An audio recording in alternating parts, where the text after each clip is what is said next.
Hello, my name is Chris Snipes, and you are listening to The Melt.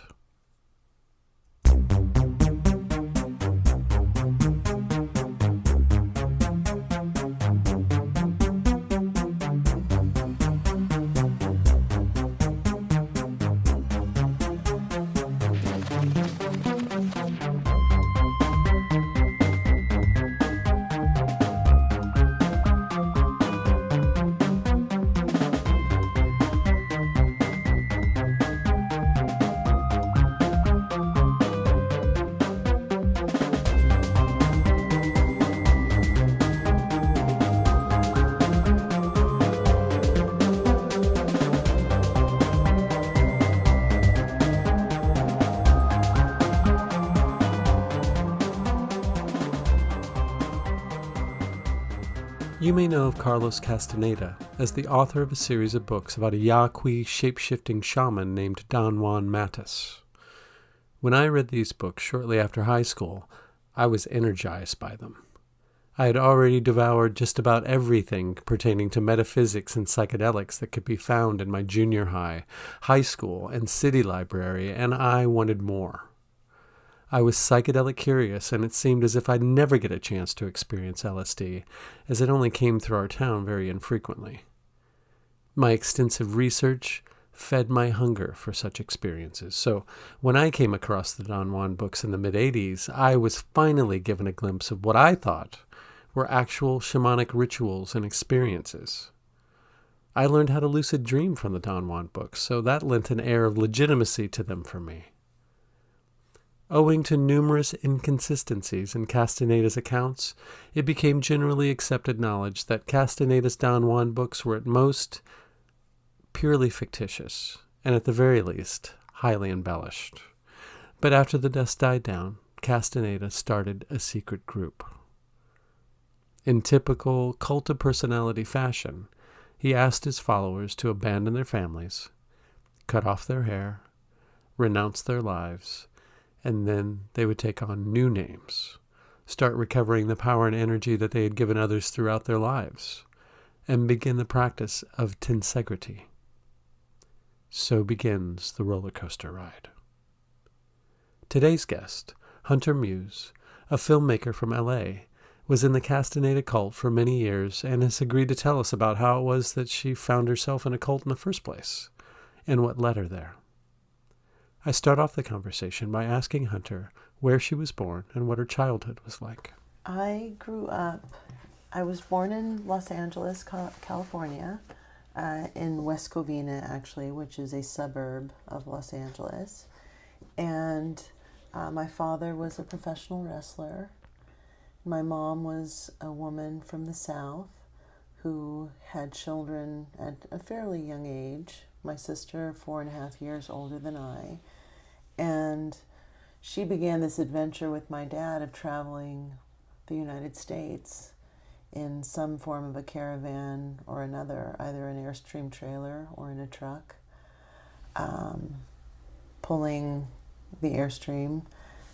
Also, we had a camper at one point. And I think because I grew up in a little bit of a transient life, something that wasn't really the norm, I was very open to suggestion and different cultures and different environments because I was always exposed to different things. I was always the new kid at school. So I had to make friends very easily and rapidly, and also learn to let go of people very easily and rapidly, and really at someone else's whim. Which was your dad's? Which was my dad's, and my dad's career and his ego. And so he, being a Latin man from Venezuela, he was born in 1938 and grew up very impoverished. I think his desire to be free and yet still have the confines of a family, or this kind of dichotomous energy that he lived with his whole life. So he always had a family and always tried to create some center for his family, but the reality was that his kids were not the priority. And so where we were and what our emotional or mental state was not the main decision maker in our life and our lifestyle. And so when he settled in to Kansas City, that became the hub for our family. That became kind of the center of my world, because it was the longest place I'd ever lived. It was the longest schools that I'd ever attended. And so that was the first taste of any kind of community that I had. When he abandoned his family and left, he left my mother, who had her own set of mental issues, alone with my sister and myself, and all the responsibility, financial, emotional, of rearing two teenage girls in the 70s. And, my mom was very open to different cultures, different religions. She studied as much as she possibly could. She really was trying to be part of, I think, an awakening that was going on in the 60s and 70s without being part of the drug culture. Because once she had kids, and even before that, from what she told me, she'd never smoked pot. She didn't really care to drink very much. So she, always put herself in the situation where she had her wits about her. When we were in San Francisco in 1969, when I was just a year old, she was surrounded by Haight-Ashbury. She was surrounded by this counterculture. And I think that she saw a lot of it with caution, because she saw these brilliant minds suddenly seem to kind of lose it and kind of go on these LSD trips that, because she wasn't going on them, she didn't really understand. So, shooting back to Kansas City and being there, once my father was gone in the early 80s, it really left me vulnerable. It left my sister vulnerable, and it even left my mother vulnerable to outside influences. My sister graduated high school in 1982, and that summer my mother got involved with a man who had been very much involved in Scientology, and his family very influential in Scientology in Kansas City. Now, this man had an incredible library, every type of book you could imagine. And in 82, I found my first Carlos Castaneda book. In the dearth of his works, he had one of these books. And I tried to read it, and I couldn't get through. It was the first book, The Teachings of Don Juan. And it was written, I think the intent was that it was supposed to be an anthropological study of the Yaqui Indians. And so he tried to write it as though it was a technical paper. And so somewhere in my unformed mind, he lost me. Now, cut to 2 years later, my parents had divorced. My mother had moved in with this gentleman and this amazing library, and I went back to these books, and I found A Separate Reality and Journey to Islam. And these books were far more palatable for my mind, and I just consumed his work. Fortuitously, in that same year, my best friend and I reconnected in school, and she had been reading Carlos's work as well. And we, in our virginal intent, we said to each other, we're going to find this man. If he's alive and he's still somewhere on this earth, we will find him. Why was that? Why did that strike you so deeply that you wanted to seek him out? One thing that I'm really blessed with, and I feel very grateful for, is the fact that I was left to my own devices a lot. So I was allowed to read anything I wanted to read. I was allowed to watch anything I wanted to watch. There was no censorship of any literature or material in my home. And because of that, I read an incredible variety and just the spectrum of books regarding religion and Eastern philosophy, some native American philosophy, because my mother, she really feels connected to those roots. And so that was something that she always tried to imbue in us, was this appreciation for indigenous people and an understanding of the indigenous culture. So for me, having studied these religions and having been raised kind of a Catholic, going to Catholic school, being baptized a Christian, going to church, going to different types of churches, I felt like there was something missing in the doctrine. I felt like the human element was missing, and I felt like it didn't resonate with me, because so much of religious teaching is about shame and control, and the sales pitch of salvation is some distant feat that doesn't really seem attainable.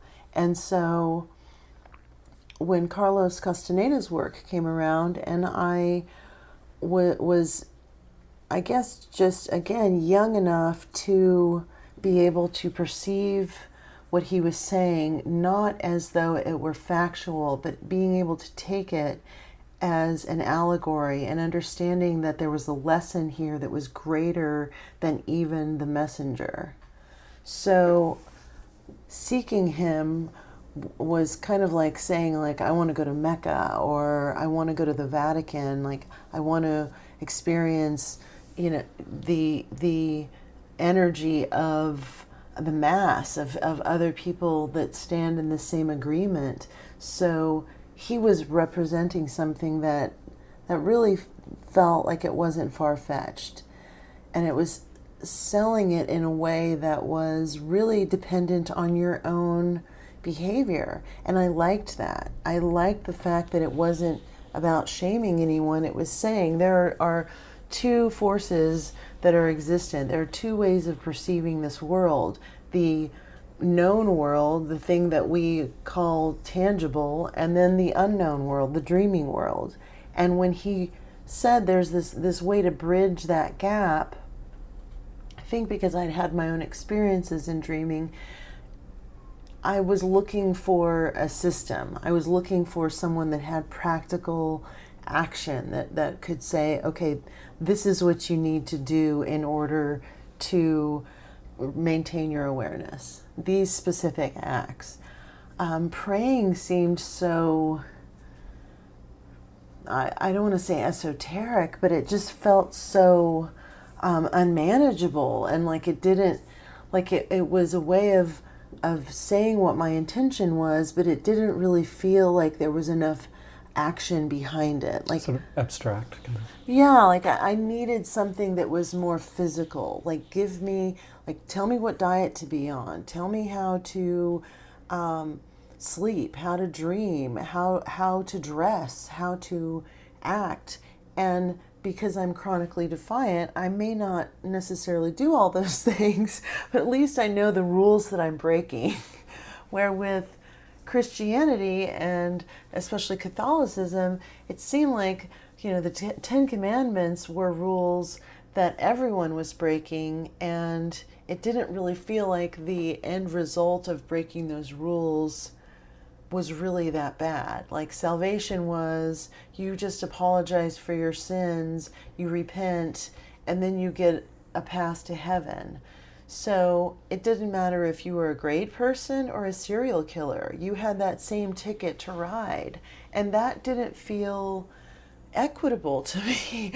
I just felt like karma was somehow in play and more deeply involved, and there were layers of it that we didn't understand, that just calling something the Holy Ghost wasn't enough to really define this other energy or this other entity that exists that we all know and feel, the inner seer, the self, the other self, the observer. So I think that was the where the gate flew open. And also having a cohort didn't hurt. Like having someone that I really loved and respected trying to work with me on the same goal. That was the thing that I think just really galvanized it. It was like we both wanted this. We both wanted to find this person because we wanted freedom. What he was suggesting was there's more to existence than this Groundhog Day way of living that we all live, and we all know it. But how do we really turn life into Technicolor? Like, how do we really tune in? How do we use our energy in its most valuable form? Can we do that? And it felt like what he was suggesting was possible. And it felt very second nature as a young woman because I did have powerful dreaming experiences. And I did have experiences where my best friend and I saw energies together, what one might call a ghost. There were a couple of times as we were teenagers where we saw things simultaneously that were not of this realm. And again, when you have these experiences with someone else that you can concur with, that you have some consensus with, it almost strengthens that muscle, and you start to say, oh, okay, like this is just another part of the human experience. You just have to be able to focus your psychic energy or your will or your intent or that gut instinct. And once you get that tapped in and tuned in, if you listen to that, magic is really one step over the thread. It's a thread that separates the real world and the dreaming world. So that was I think that was the thing that that really pushed me forward, was experience. So at this point, was it a public question whether or not these books were fictional or not? And if so, did that matter to you at all? Initially, what's so interesting about Castaneda is that in order to receive a PhD in anthropology, especially with this type of work, you have to present field notes, and he had no field notes for any of his work.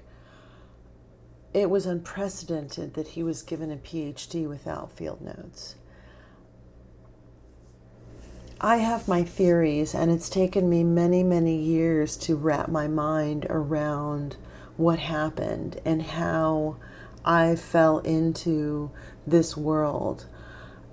I believe, and just from the research that I've done through just Google searching and the Freedom of Information Act, I believe that Carlos Castaneda was a part of the MK Ultra program, that the CIA enlisted literally dozens and dozens of institutions around the world to work with them.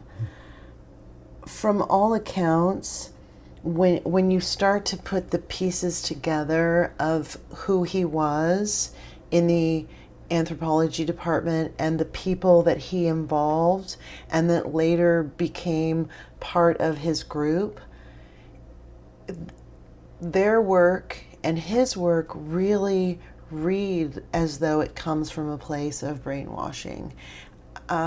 Again, there's no field notes. There's no way to corroborate anything that he claimed until he included these women.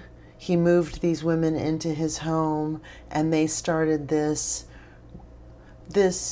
philosophy, this group, this mythos together. And each one of them wrote a book about their alleged experiences. I think that when I peeled that layer back, it all made sense, because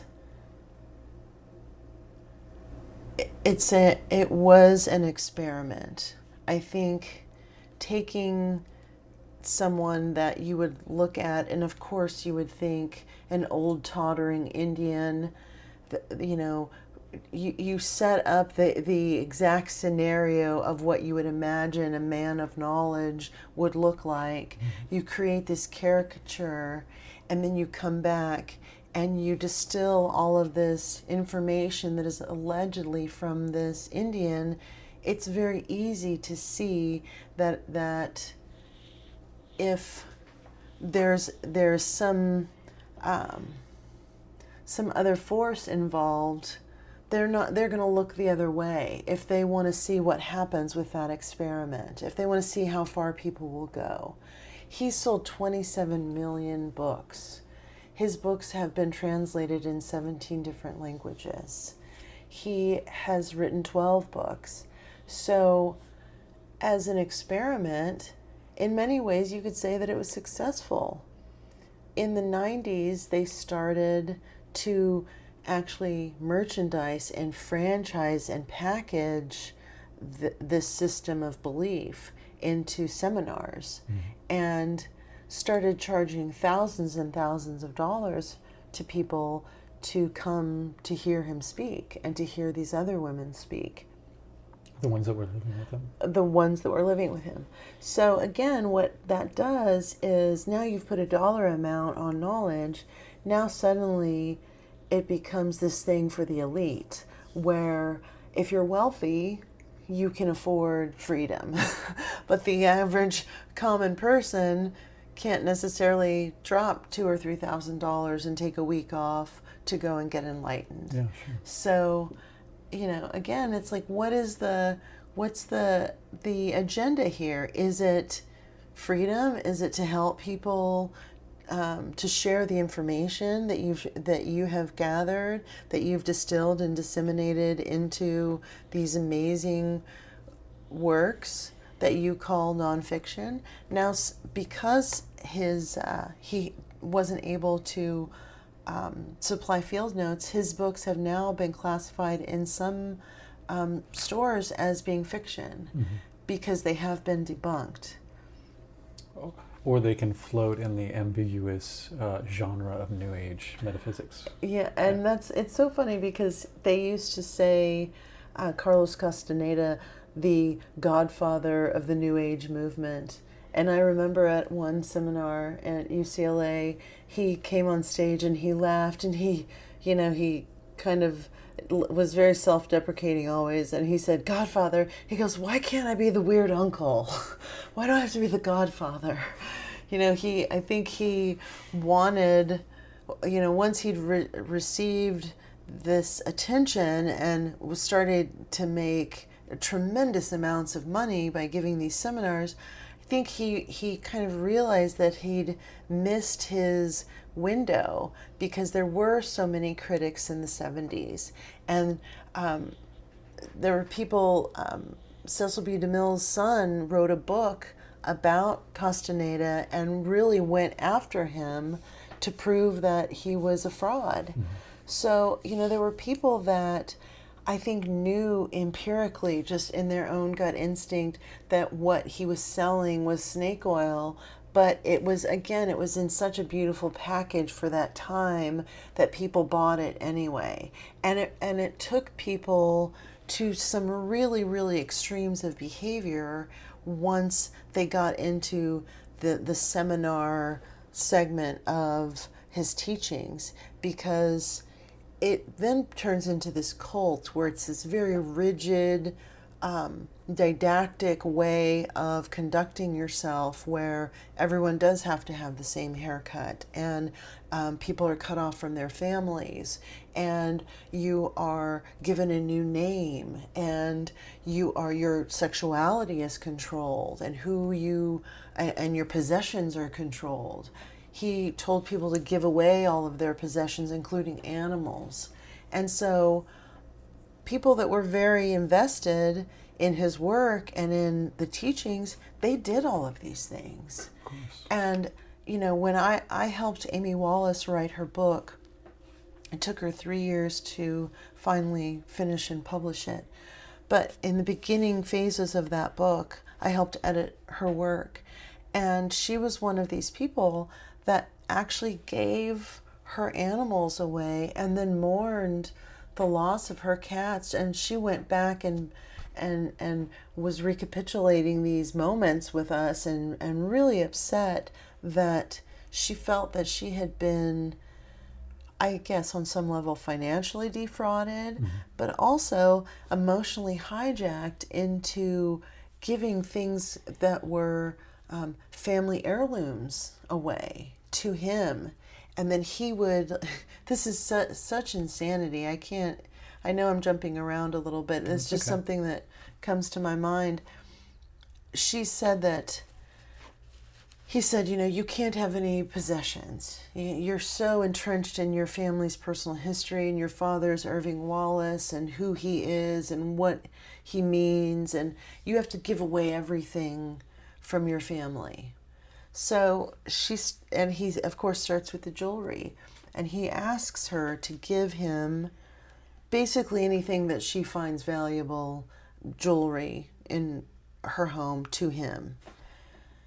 Cut to a week later, they're at a dinner, and she looks over at another one of the women that is one of the witches in his group, and this woman is wearing a brooch of her grandmother's. Wow. Jesus Christ. You hear this and you think, well, why didn't anyone say anything? Why didn't anyone stand up and point that out? And why didn't she freak out? Because you'd be kicked out of the group. Of course. Because this is the way he controlled people. If she would have pointed that out, he would have said that was her ego. Yeah, exactly. Question everything except me. Exactly. Yeah. So this was his way of mind-fucking these women and playing these mind games with them, pitting them against each other, making them each other's enemies, and all the while just feeding off of that energy. It was so bizarre. When I started to peel the layers back of my own experience, I realized that I really dodged a bullet because I'd never been physically intimate with him. Now, I'm almost 6 feet tall. You're talking about a man who was barely 5 feet tall and, well into his golden years and not physically fit, which is completely antithetical to what they are proposing in all of this work. He was dying of liver cancer because he had diabetes, he loved sugar. He said at a seminar, he said, I'm the kind of person like one orange would satisfy a normal person. And I think if one orange is good, well, 10 would be amazing. So he had that lust for life, that unquenchable lust. So everything he did was on that level. So when he started to get sick, it became very apparent that he wasn't dying in the way that he had purported what he was going to die. How he claimed he was going to die with all of this work that he suggested was that you would burn from within, meaning that you would take your awareness, and he used to say, make sure you like the clothes that you're wearing, because I'm talking shoes and all. So what he was saying is that when you're the moment of your death, if you've cleaned your energy by recapitulating your life, by obtaining inner silence and accruing inner silence, by obviously obtaining energy for dreaming, that you would take all of that energy with you into the next step of your awareness. So your awareness would go with you at the moment of death. So Chris would still be Chris, Hunter would still be Hunter, and we would literally take the clothing on our back We'd be eternally with wearing us. our clothing that The we same, chose. yeah, which I always thought was so hilarious. Oh, just go naked. Jesus. Like, but like, what if I don't like these shoes? You know, that I'm They're stuck going to be out with of these. fashion in a couple of millennia. I mean, can you imagine the stress of trying to pick the right shoes for the rest of your eternal existence? You know, That's insane. Well, let's backpedal a little bit to continue your journey to actually getting to him. How did that unfold? well, you know, my best friend's mother was, you know, a very much a renegade type of a woman. She lived very much in her own rule book and was someone who took Orange Sunshine in the 60s, and you know, she had a wild childhood of her own. And so as she raised her daughters, she raised all of them to be very independent women. When we as we started to get into past high school age and into college age, again, Castaneda was putting books out. This was kind of in the apex of his writing career, and we were literally consuming these books as quickly as we could. Again, not having any of the other formulas that he was suggesting to go down this path, but really having the intent of wanting to find him. So, you know, I have always said, Chris, that my life has been one long journey of trying to find my way home. And in Journey to Islam, Don Genero talks about that. And he says in the book, you know, you can, once you leave your home, you can never go back. And as a young child, I understood that because I never felt like I had a home. As an adult, what I came to realize is that more what he was talking about was not a geographical location, but a place inside of yourself. That the home that you may be seeking, that is some address, that's the abstract. The real place that you're trying to get to is finding that complete, that dreaming body and the waking body, and merging those two together. That's the untenable journey. That's the one that we're all on. We think it's another. We think it's a place, but it's really ourselves that we long for and we yearn for. So, you know, in my search, I was a young woman, and because my father had left, my answer always was men. I assumed that finding a man was going to be the thing that would be that puzzle piece that I needed to chink inside of me for me to feel whole. And so the sequence of my teenage years and then into my early 20s was really about going from these very lost relationships, one after the other. I ended up leaving Kansas City, moving to Wichita with someone that I'd married. I had an unfortunate series of miscarriages. I think at that point, I mean, if you could ever pinpoint a moment in your life when you say this was the critical fulcrum, this is when things shifted for me, I think it was when I had my second miscarriage. I think at that point, I was so lost and so convinced that the world that I'd set out for myself, which was marrying this person, having children with him, living in Wichita, Kansas, the story that I'd written, once I saw that page ripped out, I really had no direction. I didn't know what I was going to do next. How old were you? I was in my early 20s. My mother was moving. She'd received an offer to move from Kansas City to San Antonio, Texas. And she'd always wanted to move to Texas. So on her way, she said it was the middle of February, and she said, I'm driving through, I'm coming to get you, bring whatever you want or can, but I'm not going to leave you with this man in Wichita, Kansas. I'm not doing that. So she came and got me. I went to San Antonio. It was not my cup of tea. It was too big. It was hard for me to navigate. But, being a young and curious woman, I started to drive around the surrounding area, and I found my way to Austin. I ended up moving to Austin.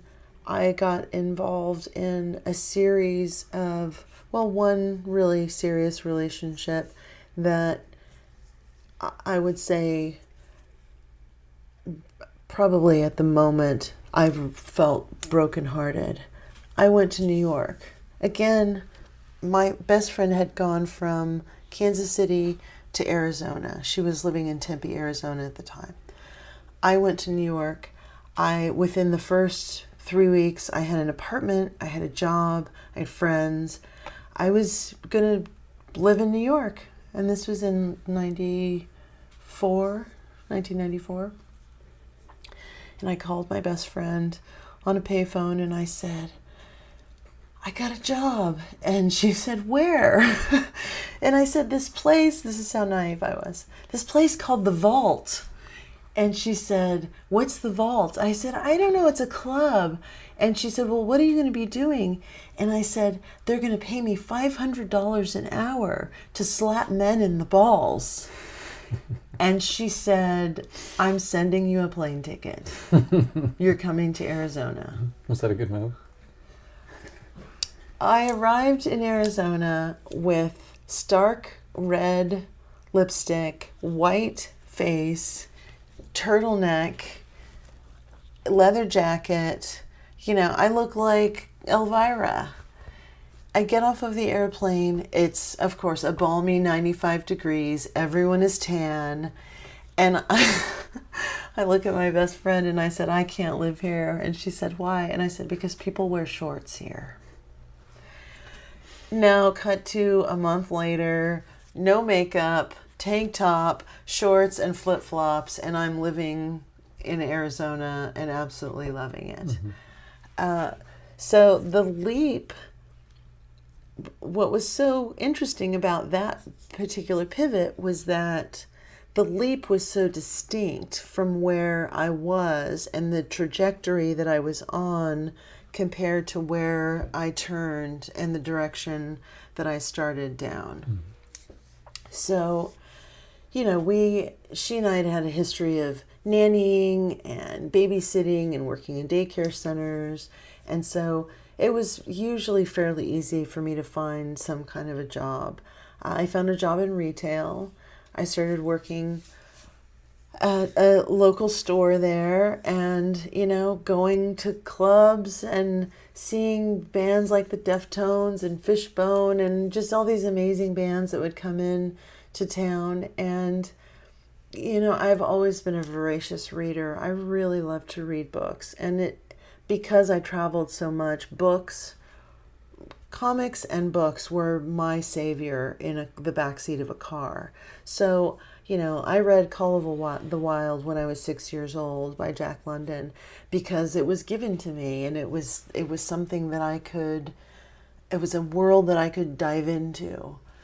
So I was going to a bookstore on some random day and I ran into the bookstore to order a book. And as I was standing at the counter, was waiting for the person to come up, I looked down and there's a pamphlet on the counter and it says Carlos Castaneda's Tensegrity. And it had this image of like an egg or an orb or, an energy aura. And I grabbed the pamphlet and I stopped whatever, I don't even remember the book I was trying to get. And I ran out of the store to my best friend and I said, he's giving seminars here. And she looks at me and we just, in the most silent scream that we could muster together in the car, we were like, we're going. When is this? We're going. So now we had a direction, we had a mission, we had a place to physically, tangibly say, okay, there's this moment and now there's going to be after the seminar. So wherever we are right now is going to be completely different than once this weekend is over. And we both knew it. I think the exciting part was feeling the sense of accomplishment, as though the energy that we had, that we wanted, we had attracted, that we were at the right place at the right time, that we were together, and that we were going to be able to do this together. So it just all made sense. It was like all the stars aligned for this moment, for us to come to this place. And so it was 8 weeks until the seminar. And so she and I put ourselves in training. It was 114 degrees in the shade, and we would walk up a mountain every day, and started to really watch our diets, and really started to put ourselves in the mode that we were going into, kind of like basic training, like going into the military almost. Where were you getting these prompts? Like, how did you know what to do? Did you just make it up as you went along? I think again, that's part of the sales pitch, is women knowing that they have this second brain, their womb inside of them, and tuning in and calibrating that language and starting to listen to that instinct. So the instinct was saying, like, don't eat so much sugar, start exercising, try to lose a little bit of weight. Like, it was just a natural inclination. I don't know, I just felt like I was going into boot camp. Sure. And it just felt like the natural thing to do was to prepare myself, because I didn't know what tensegrity was. I didn't know what it meant. I knew, of Buckminster Fuller, and I knew of the term tension and integrity and what it meant in design, but in terms of physicality and any kind of a system of belief, I had no idea what they were talking about. So I just felt like I had to be prepared. Because he doesn't allude to any of that in his books, right? This is something separate. This is again where it becomes so clearly obvious that someone sat down and wrote a manual to how to run a cult, because his books had been debunked. He kind of went underground for a moment, was giving talks at the Phoenix bookstore.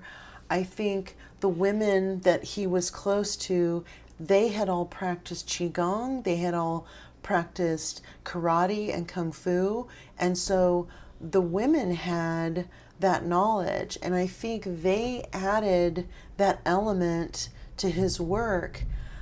But because it wasn't in any of the writings, it was just one of those elephants in the room that you just skirted around and no one ever really talked about. And so when it came up in the seminars, he was like, this is ancient knowledge that I've now just decided to bring to the public. Now, the excuse seemed to be, the pitch was, now the earth, the world, we all need energy. I felt like it was kind of vampiric, because sometimes when we would be in these seminars and we would be doing these movements, they would say to intend that energy toward Carlos because he was ill. So it was a way of bringing the mass together and trying to see if somehow that mass's energy could influence his health, which feels parasitic. It feels creepy to me. Although it was technically consensual. Sure. But yeah, I mean, where does it go? I mean, everything's cyclical, so what does one get out of that except feeling drained? Maybe, I don't know. I mean, what kind of effect did it have on you? Well, the thing that he always tried to instill in his work was that people are solid cocoons. No one can vampirically attach themselves to you. No one can drain you of your energy. It's your own perception. It's your own snags that are doing that. So you're a self-contained energy orb of awareness that has been eaten down to the level of just at your toes. That's what he says the amount of awareness that the average human has now is just at the big toe. What he was proposing was through tensegrity, through recapitulation, through dreaming, through inner silence, you can get your energy back up and be that whole totality of your energetic egg again. The method in which he was saying to do that sometimes was very painful, which was cutting yourself off from your family. Well, there were people in the group who were very attached to their families and very close to their families. I had a very fragmented, fractured relationship with my family, so it was easy for me to cut off from them because there would be long stretches where that was already happening. Sure. So for me to disappear was not unusual. But there were people in the group that it was incredibly painful, and they really struggled with that, and many of them actually did it. I mean, to me, it sounds a lot like an abusive relationship when, one of the usually the man, won't let the woman, the abused, have any contact with the outside world. But what was his reasoning for that? Well, the thing that he claimed is that, and this is where I believe that all knowledge is universal. I don't think that he came up with these thoughts or these ideas or these philosophies. I don't think Don Juan came up with these ideas, philosophies, and thoughts because he wasn't real. I think what he did was he studied all of these great philosophies and he distilled it down into this Indian. So one of the things that he said, which I think that science has now subsequently proven, is that we store all of our memories in our cells. We don't necessarily live past lives. What we have is cellular memories. So in recapitulation, in doing this physical, what the recapitulation is it's writing a list of every person you've ever had any interaction with.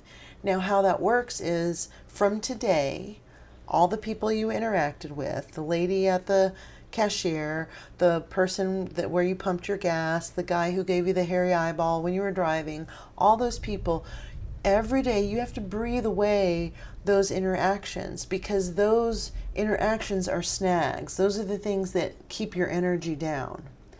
All the way back to your parents. Now, Chris, take the time to think of how exhaustive it would be just to compile that list and to maintain that list. Okay, well, what have you done to someone? You've made that person a slave where now they have no television, they're not going to the movies, they're not eating sugar, they're not having sex with their partner, they've completely isolated themselves in this monastic life, they've covered every mirror in their home, they're on this extremely strict diet, they've given everything they own away, including animals. And now you've set them out with a pen and paper to write down every single person they've ever met.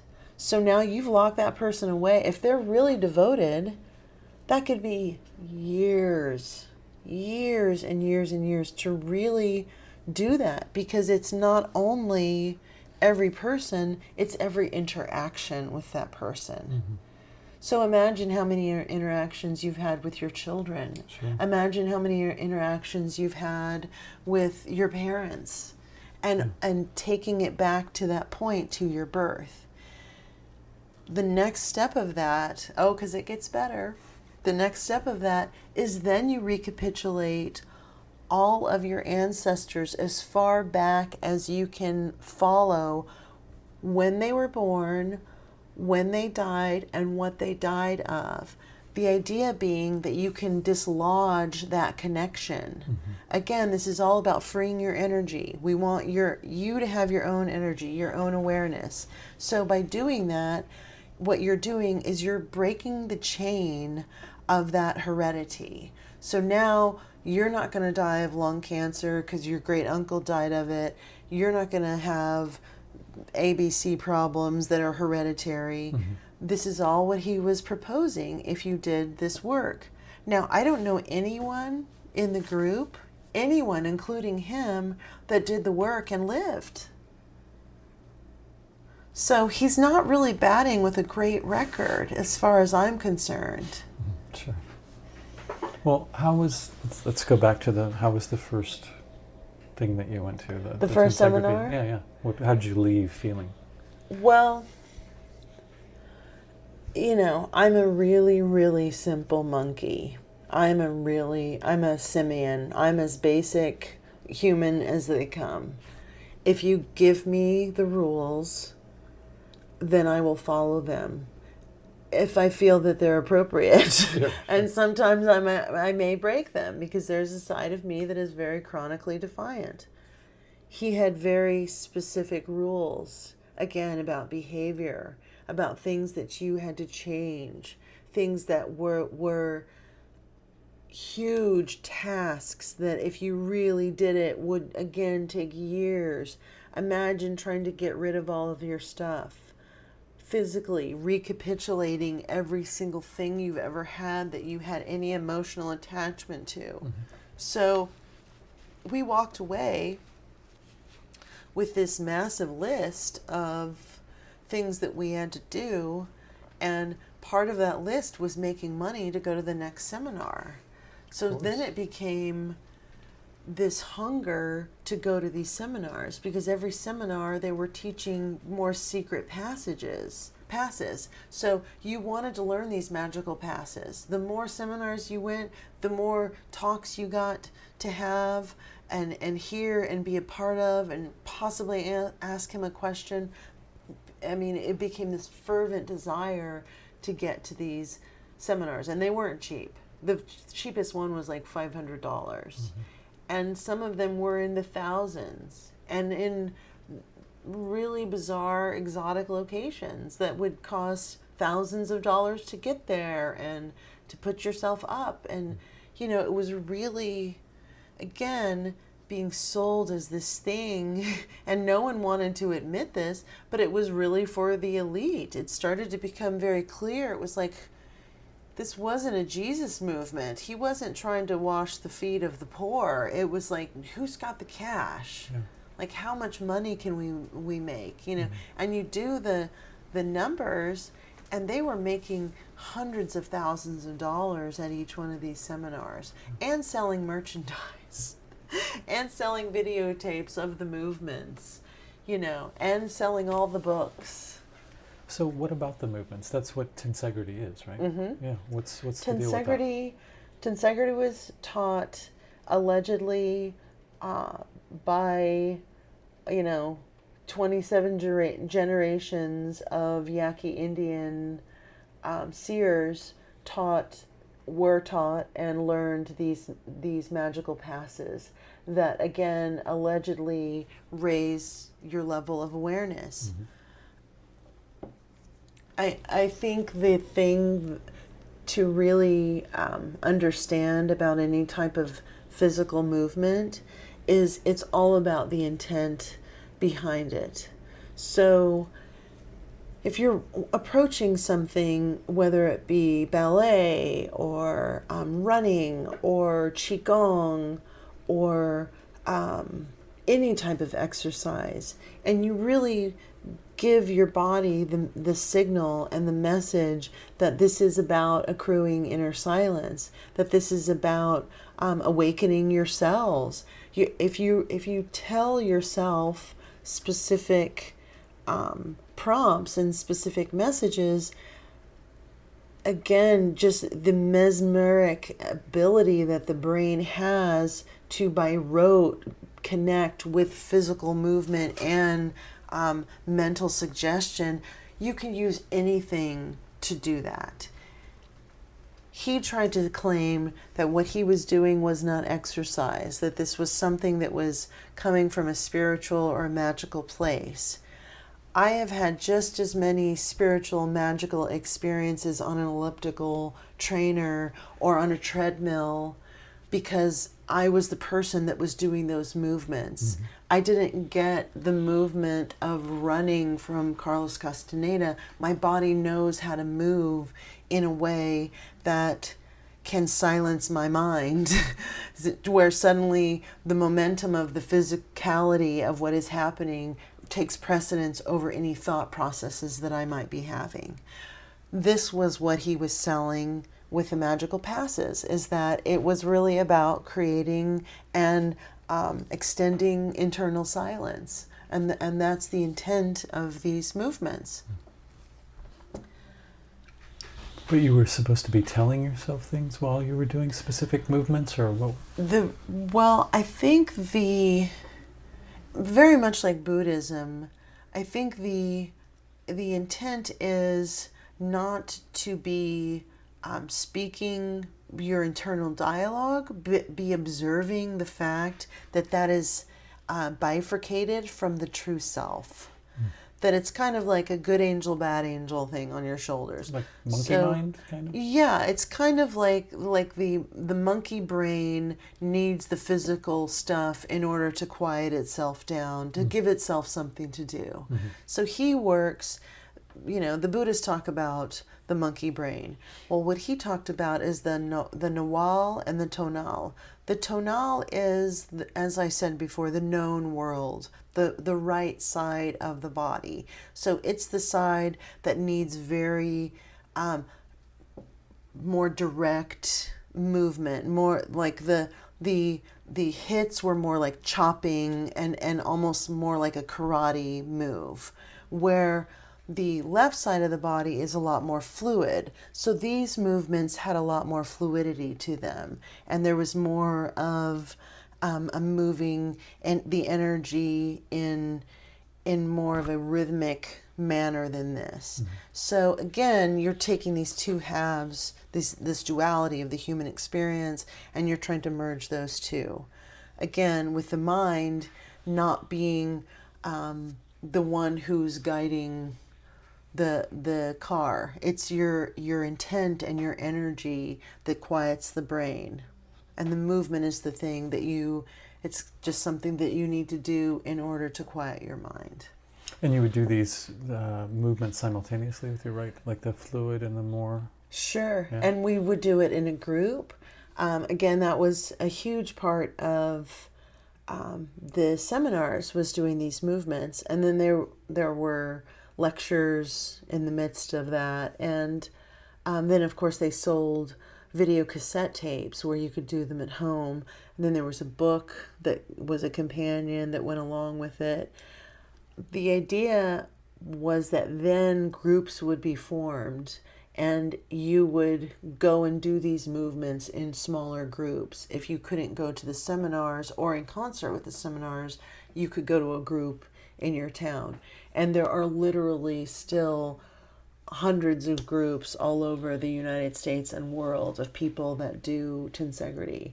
I went on the Clear Green, which is their company. I went onto their website, and they're charging for a Machu Picchu seminar. It's like over $6,000 to go to this seminar. So it's still on sale. Yeah. Freedom is still on sale. Sure. It's kind of very Scientology-esque. Like if you have the bucks, you can keep moving up. Otherwise, you're stuck in the world of the mundane. Well, and the funny thing is that towards the end of his life, when he disappeared and he stopped going to the seminars, there were a lot of questions. I had an inner track with them because my best friend worked for Clear Green. She answered the phone. She was the receptionist. She dealt with people from all over the world who were calling. There was a gentleman who called and said, "My wife from Russia has abandoned our 2-week-old infant and the baby has now died." What the fuck? Now, do you have any way to get in touch with her? She's read this man's books and said that she's coming to California to find him, to be with him.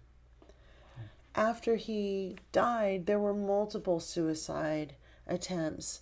One that I was involved with, unbeknownst to me, with my husband at the time, who was so devoted. When Carlos died, there was no public memorial. They basically walked away. Like Tuesday, everyone was there. Wednesday, everyone was gone. And no one said anything. No one was given any information about what happened. So a lot of people lost their shit. They went crazy. And my ex was one of these people. And he thought that there was a way to hook on to this last gasp of this Halley's Comet, because again, a cult, there's always got to be like the last leader. This is the last one. And according to Carlos Castaneda, he was the last Nawal, the 27th in the lineage, and he was the final one. And so when he died, people thought, well, this is the Heaven's Gate moment. Like, we all have to die too. Like, we all have to try to grab on to the end of that comet, because he's the light and the way. So there were multiple attempts by multiple people all over the world. And again, because my best friend had access to the phone and was literally answering faxes and letters and emails and phone calls from people all over the world who said, I'm going to kill myself. I'm going to jump off this building. I'm going to go into the desert, or, and just terrible, terrible things happen. Like, people actually really did try to hurt themselves in this fervence. How did this conduit, this little old Indian man who, was the disperser of ancient knowledge, how did he become such an important facet of these people's lives? Well, Chris, if you consider how many people have been betrayed by Catholicism, if you consider how many people have been betrayed by organized religions and by the system and the way they were raised, it really leaves this massive hole inside of humanity, of people questioning and wanting an answer. People want faith. They want to have something to hang their hopes on, that this is not some nihilistic nightmare, that none of it really matters. And so anyone that has any glimpse or pinhole into an answer, people are just hungry for it. Like, how can I get in there? How can I find the truth? Because we all know this is bullshit. We all know the way we live is counterintuitive to our own humanity, that it's an affront to us as a culture and as a race to live in this slave economy and this slave culture that we live in. And so anyone that had any answer other than be a good person, follow the rules, grow up, get a job, marry the right girl, have kids, and then die, anyone who could offer and afford anything other than that, it gives people pause to say, okay, well, maybe that's the way.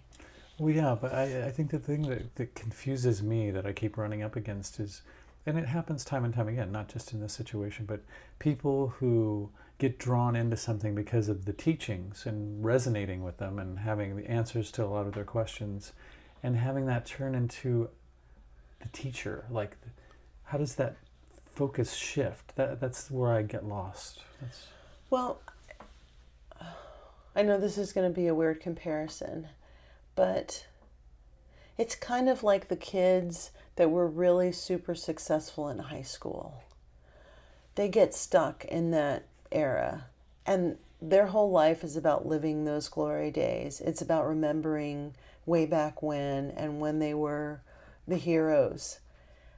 I think that when you get involved in any system of belief or thought that affords you that kind of an ego, where you feel in and you feel like you've got some leg up on the rest of humanity, I think that's the lure. Because one of the things that on the list, this is 10 signs, just as an aside, this is 10 signs that you're in a cult. The leader is the ultimate authority. The group suppresses skepticism. The group delegitimizes former members. The group is paranoid about the outside world. The group relies on shame tactics and cycles. The leader is above the law. The group uses thought reform methods. The group is elitist. There's no financial transparency. The group performs secret rites. That you have to, for instance, pay to Sure. have access to. Sure. So if you consider those as the format that they use, people want to feel like they're in. People want to feel like they've got the secret knowledge. Like, and when you say, and they said this at every single seminar, there's no group. There's no, you guys talk about a group. There's no group. We're all the same. Okay, now the person who's saying that we're all the same is standing on a stage that's 5 feet higher than the rest of the room. Yes. The person that says there's no group has just walked in with 12 other people with identical haircuts, and they're all wearing Armani suits. Do the math. So, was there a uniform? Was there a Oh, absolutely. Yeah. Well, you had to cut your hair because hair was your personal history. Male or female? Male and female. And so, again, you had people at the Scottsdale seminar, which was the first seminar that I went to. There was a woman who had hair down to her ankles, an Arizona woman. And now you're telling her, oh, you got to cut that off because that's what's holding you back, is that. And everyone on the stage has this very short, boy-like, almost military-esque haircut. And they're all wearing exactly the same type of clothing. So you start to say, oh, well, that's what I'm supposed to look like. So at the next seminar, then now half the room has their hair cut and is wearing military-like clothing. With Kool-Aid stains on there. Was Carlos exempt from this dress code, or what? Oh, no. He had a very short boy-like haircut. He always wore a suit. Was always very well dressed, always had very nice Italian shoes on. I mean, they had money. They had a lot of money. Oh, yeah. And so they dressed appropriately. And towards the end, what was fascinating to me is that I ran into one of the witches, Taisha Abelar, at Bloomingdale's shopping.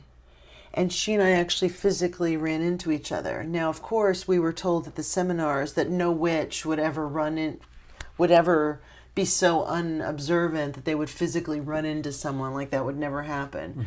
Cut to a week later, she crashes into me at Bloomingdale's in the t-shirt section and opens up her bag to reveal what she's purchased, because we were about to go to Mexico to a seminar in Mexico, and very sheepishly was trying to show me that she wasn't spending tens of thousands of dollars in Bloomingdale's. So you wouldn't rat her out. So I wouldn't rat her out. And she says to me, Hunter, you don't need to keep coming to these seminars. Now, this is the teacher. This is the witch. This is the person who is his closest confidant.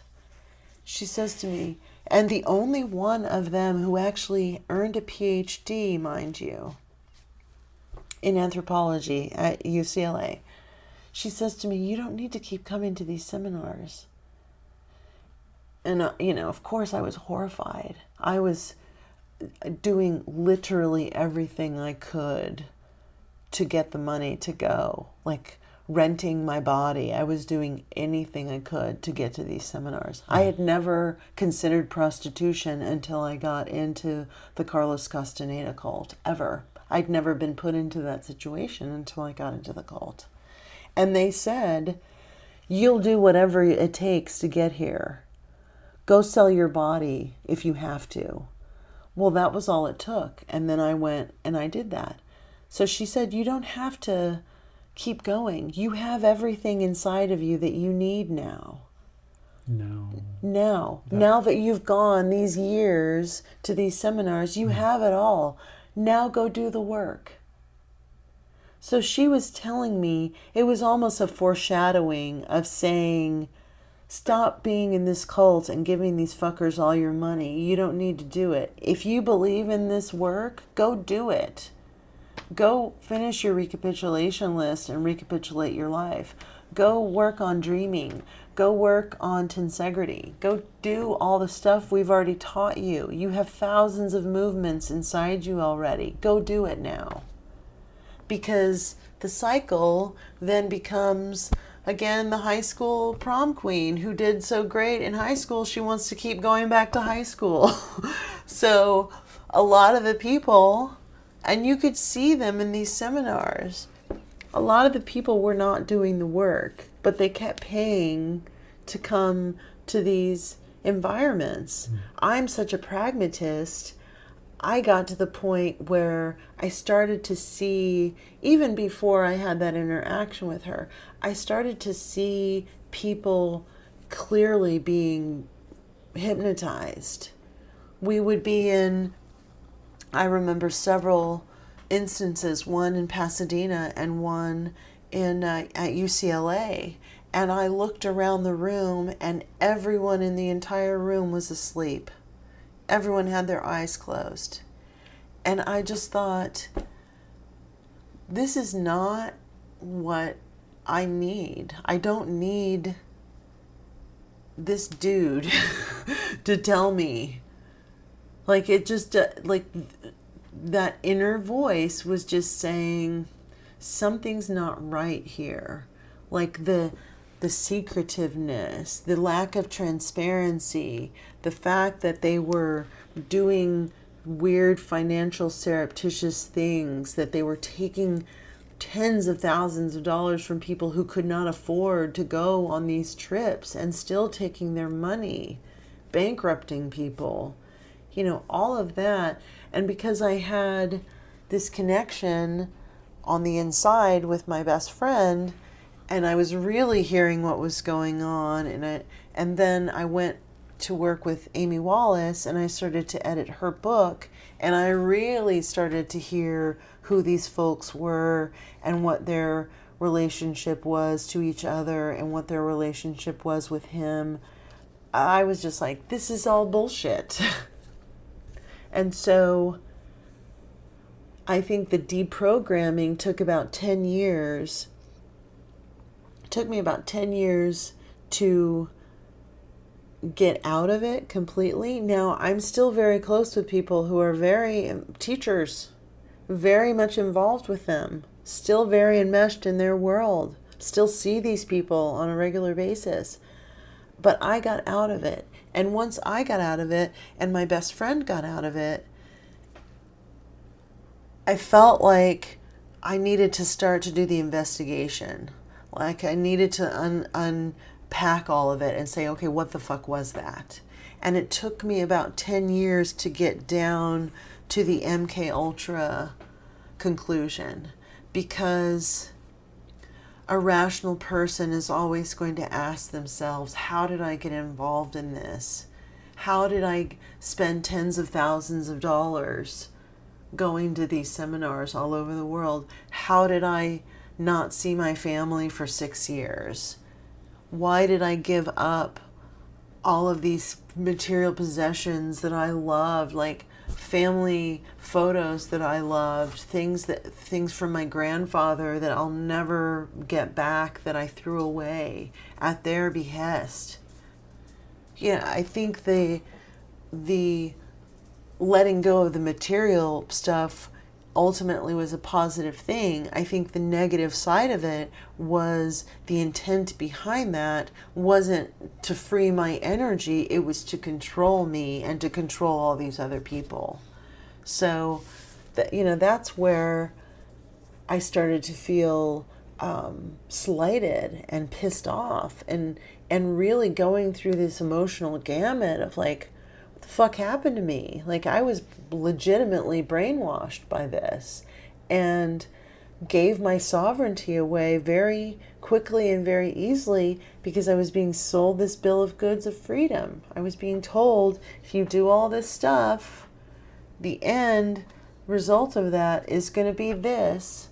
And then when that thing didn't happen to the main leader of the group and the whole thing unraveled, and I was there to see how it was really truly unraveling and what people were doing, there were people, one of the people who was very close to him, who almost became his attorney, he tried to kill himself.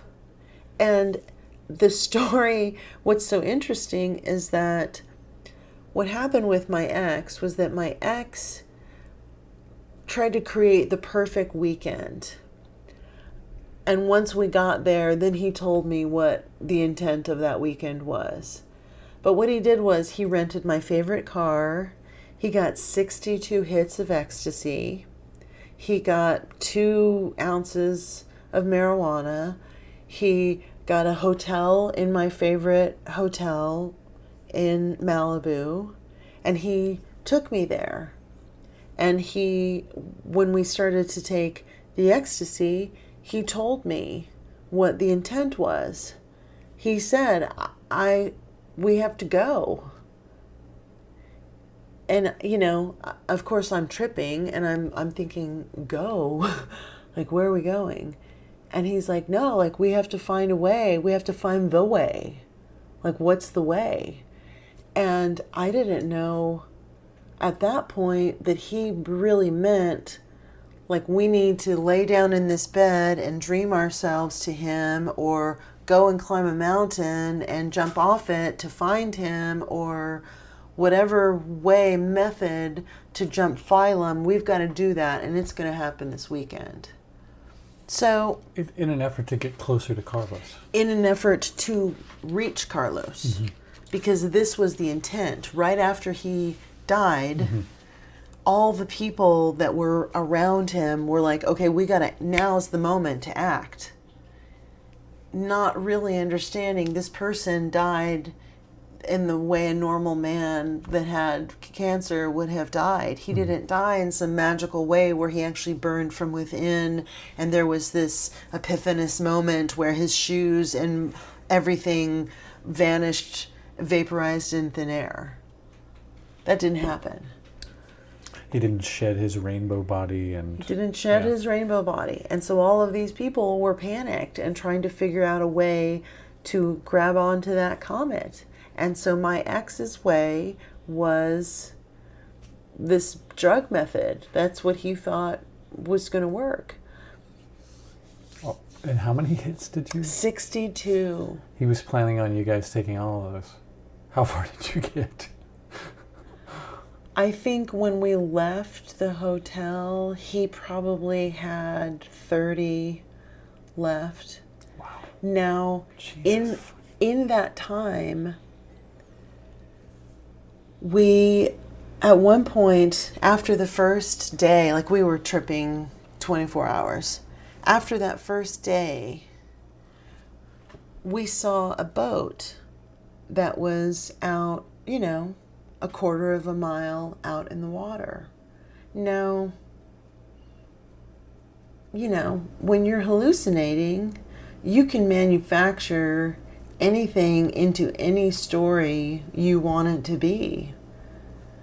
So he started to fixate on that boat, and he started to believe that Carlos and the witches were on that boat, and that we needed to swim out to that boat in order to meet them.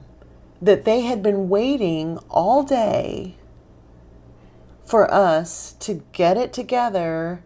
I mean, this is how egotistical the mind can be. This man thought that this boat had been waiting for him and for I all day long and all night long. Okay, so I'm game. We go outside. We go down to the beach. And he says, now he's 6'4" and weighs all of maybe 164 pounds wet. He's rail thin. This is a very big part of the Castaneda world. Was obesity was completely forbidden. Like, you had to be like a pencil thin, because that's how he said you slip through the cracks of the world, is that you have to be thin to do this, right? So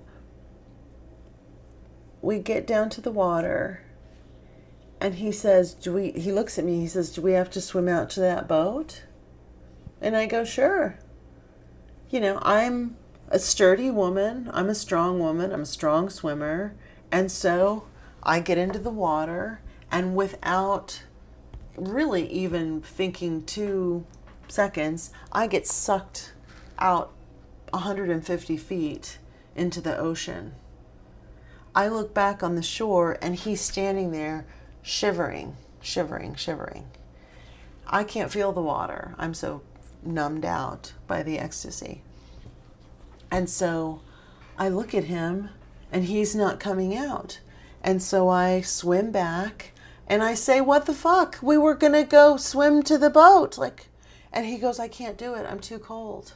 I'm too cold. I can't do it. So we go upstairs, and he says to me, like I'm gonna die. I want to die. Like, I need to die. This is my life. I've come from Argentina to be with this person. This is the deal. Like, this is what I'm here to do, is to meet him. Had he ever met him when he was alive? Oh, yes. He was very involved with him. He went to the Sunday seminars. Like, Carlos had secret Sunday groups for people who only spoke Spanish. He was involved with those groups. He went and had dinner with him. He was very close. Gotcha. Very enmeshed with him. Actually had to get Carlos's approval for us to get married. I mean, it was a whole thing. Mm-hmm. So he asks me if I want to go down that road with him. And I said no. No. Because my gut told me, this is not the way your story ends. This is not it. Like, you're not supposed to kill yourself for this dude. That's not happening.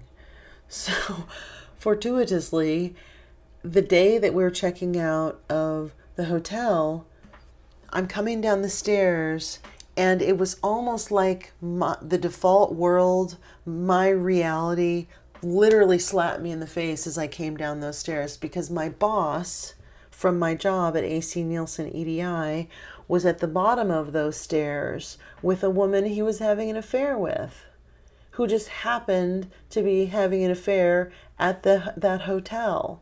Monday was my day off. Monday was this man's day off, and he just happened to have checked in for the night with this woman. So I was literally faced with reality, like boom, like right there. That man subsequently fired me because I caught him with his lover. Mm-hmm. But that day, I went back. Carlos, my husband, whose also his name was Bruno.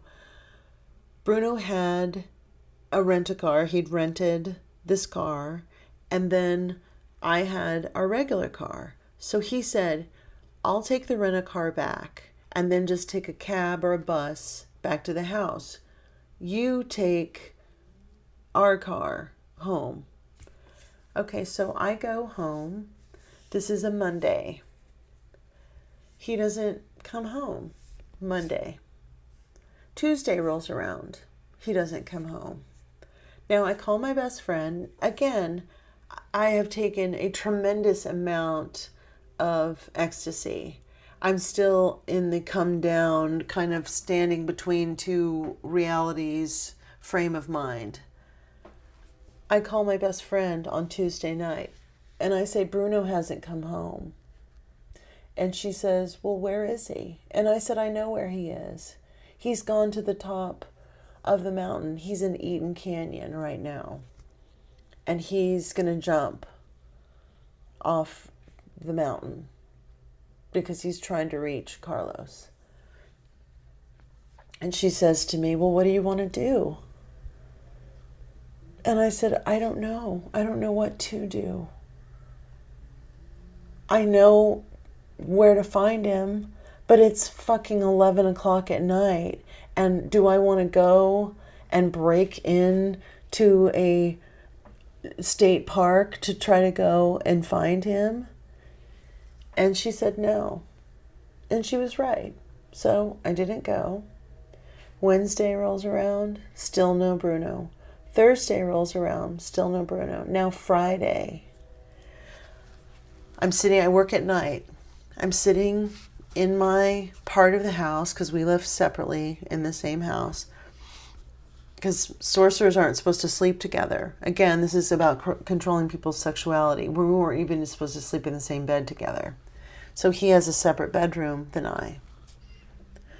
So I'm in my bedroom and I hear the door and he comes flying into the house and he's got ski pants on, like the bib overalls, with no shirt, and he's literally covered in shit from neck all the way down, covered in human feces. So I get the ski gear off of him, I get him in the shower, I get him cleaned up, and he comes in. And I say to him, I said, you were on the mountain? And he said, yes. And he said, and you came. And he said, and you showed me all of these magical things that you could do. But it wasn't enough. So I was going to jump off that mountain. And I said, why didn't you? And he starts crying. Just the most mournful, sad cry. And he says, because I was too cold.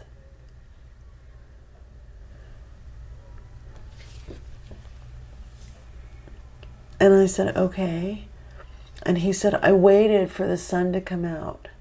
And I said, if the sun comes out, I'm going to jump. And he's like, but the sun never came out.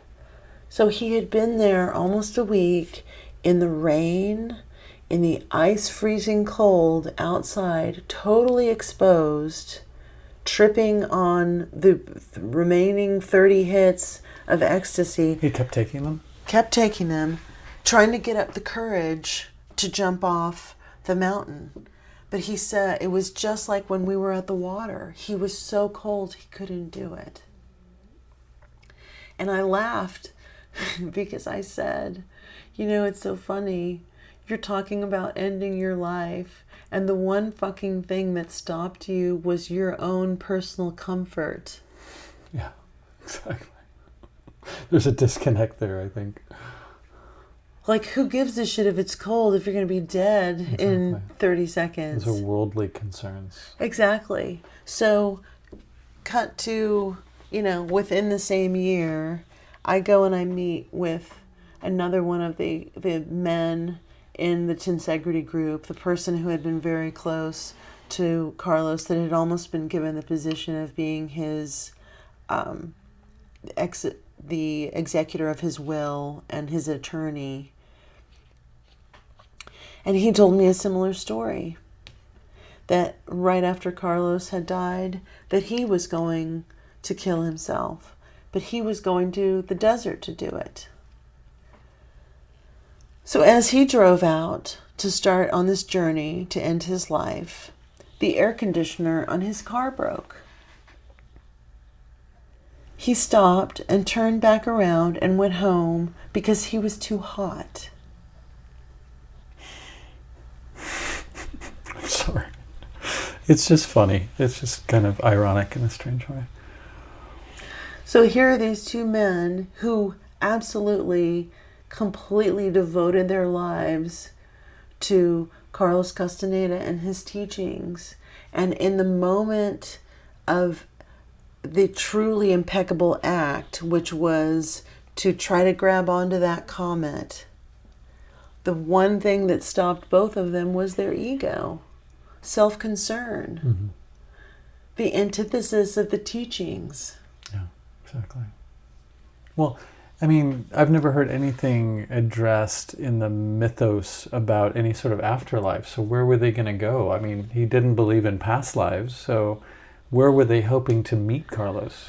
Well, what Carlos claims is that the tonal and the nawal are basically encompass the world. So the tonal is the known world, the nawal is the underworld, it's the dreaming world.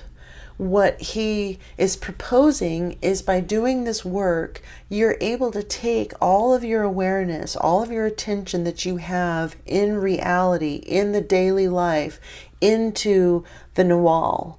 So now you have just as much control in your dreaming life as you do in your waking life. So what he was saying is that the real reality goes away and dreaming takes over. So anywhere you want to go, anything you want to do, you're able to do because you have your awareness in your dreaming. So the body has left the earthly plane, but it has transmuted and transformed into the dreaming plane. So that's what he's selling. Mm-hmm. He's saying, hey, Chris, you can take you with you. When you die, you can go into the afterlife or into the dreaming world with all of your awareness that you have right now. You can take that with you. The body doesn't have to die. The awareness doesn't have to die. So that was I mean, that is something from the Don Juan books, lucid dreaming. Was lucid dreaming supposed to be sort of a training for that, or? I think lucid dreaming, again, this is where someone starts to rebrand the work. Mm-hmm. This is where someone starts to try to take what they've done and apply it into current terminology and into current paradigms. Mm-hmm. And so he used to get very frustrated when people would say, oh, you're just talking about lucid dreaming. And he would say, no, this is not lucid dreaming. I'm talking about dreaming with awareness. So it became this semantic, but it's really the same thing. Yeah. But what he's saying is lucid dreaming is your mind going on some phantasmagorical journey. What he's saying is your physical body actually has awareness that you take with you in the dreaming world if you have this much power. So you can be laying asleep, okay, your physical body lays asleep, but your energy, your dreaming body, has shifted outside of your physical body, and that's what's going on these journeys in the night. So what's the difference between the two? I mean, I guess it's the price of admission. Okay, that's a good answer. So, okay, you were telling me earlier about seeing, actually, I don't know if this has anything to do with the Castaneda cult, but perhaps your dreaming abilities came from those experiences, but running into someone or maybe multiple people that you had dreamed that were in your dreams. Sure. Yeah. What tell me about that. I've always been a very active dreamer, and I've always had a lot of awareness in my dreams from the time I was an infant. I had psychic abilities and things that came up when I was a child, things that I would say in my sleep or in my dreaming state and remember, and then have those things corroborated in my waking and default reality. Sure. When that started, it was something that was very accepted in my family, and so it was never squashed by either one of my parents.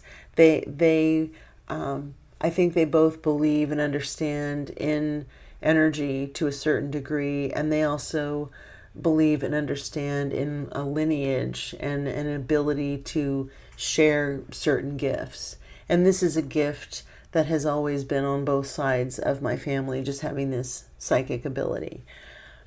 So again, it was a muscle that was always flexed, and I was never told that didn't happen, or anytime I had some kind of a mystical experience, it was always encouraged. Mm-hmm. And so when I got to be a teenager and I was still a virgin and my best friend was still a virgin and we had this very pure energy and pure intent, we were able to not only dream together, but include other people in our daily life in those dreams. We would be able to go to specific places and do specific things. So the one great example that always comes to mind is she and I had this dream. She liked this boy that we were in high school with, and she and I had this dream of this specific park that's right by the Nelson Atkins Museum, and in Kansas City. And we used to go and have lunch in this park. We would go to Le Bon Boucher and we would get pastries, and then we would come back and we would have our little A Room with a View lunch there. And so we had planned to invite this boy that she liked to this park to have a lunch. So, because we lived across town from each other, we would stay up all night on the phone, or we would make agreements like, okay, I'll see you in our dreams and we'll dream at the Nelson, or I'll meet you at Loretto or wherever we chose. And so this park was our place that we were going to meet. And so this particular night, I remember in the dream seeing this boy that she liked, and he was laid out on a blanket. And she had like a gold cord, like a yarn, and she was wrapping him from his feet to his head with this yarn, like it was her love, like she was encasing him, mm-hmm. almost cocooning him in love. Sure. All right, so cut to the next day, we go to school to invite this boy to this beautiful picnic lunch that we've planned, and he agrees, and he turns to her. We had a daily group. Beginning of our school was like a town hall meeting that we had every day at this school. We're sitting in this group, and he says to her, I had this dream last night that we were at the park and you wrapped me up like a mummy, like you had me bandaged up like a mummy and I couldn't breathe. And I remember she and I just looked at each other, and of course we couldn't react, but I was laughing at the affirmation of what I had seen, because I hadn't checked in with her to see if that's what she'd done, but I saw it in the dream, and then she confirmed that she had done that, and she said, she was like, oh my gosh, now next time I know that I shouldn't necessarily mummify someone with my love, So, as a teenager, those things were very of the day. It was just what we did. It was just an ability that we naturally had to intend something, or to project ourselves somewhere. And I think because my energy was so open, I was capable of doing that very flexibly and very easily, because no one had ever denied me that gift. Mm-hmm. So when we got into the group and we started to work in smaller groups, you know, I guess it's part of me being chronically defiant. Like, I always try to push things to another level. I want to see how far I can take it. And I'm usually not so good at always abiding by the rules. I want to kind of make it my own a little bit. And so I started to do the movements with music and including that because I felt like it helped my energy to get into the fluidity of the song in concert with doing these movements. So that became something that I started to incorporate, and I felt like it helped the dreaming muscle. It helped me to open up because it just opened up a different part of my brain. So I cut off the television for 5 years. I stopped eating sugar. I went on this very, very strict, stringent diet that they encouraged. And I started to peel away the layers of reality that everyone seems to be confined to. I worked in a world and in an underworld that made it easy for me to do that. So I immediately started to do what, it says, on the top of the Delphi, to thine own self be true. And also, I wanted to live an ordinary life in a very non-ordinary way. And so that's what I was trying to do. And so in that process, I made dreaming a really significant part of my focus. I wanted that to be something, that a muscle that I honed, because I felt like this is the shit that they're saying they're capable of doing, is shifting their attention and their awareness from waking life to dreaming life and maintaining that. Well, I want to do that. And in Castaneda's books, the first way he talks about doing that is by finding your hands in your dreams. And people get very fixated on that. And this is where I started to make it my own work. Because what I realized very quickly in dreaming is that's just something to put your attention on. So hands are the first thing that it feels natural to be able to look down at and see is your hands. I got very bored of that because that was very easy for me to do.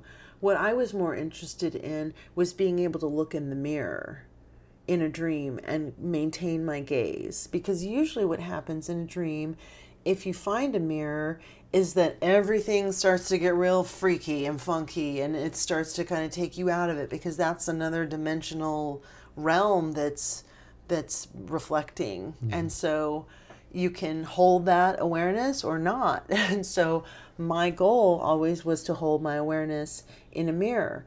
And then it slowly built from that. Like, okay, now I can look in the mirror. Now I want to be able to, when something starts happening in a dream that feels scary, I want to be able to shift that or change it in some way. So I feel like I am able to manage whatever's happening. So I started to be able to do that.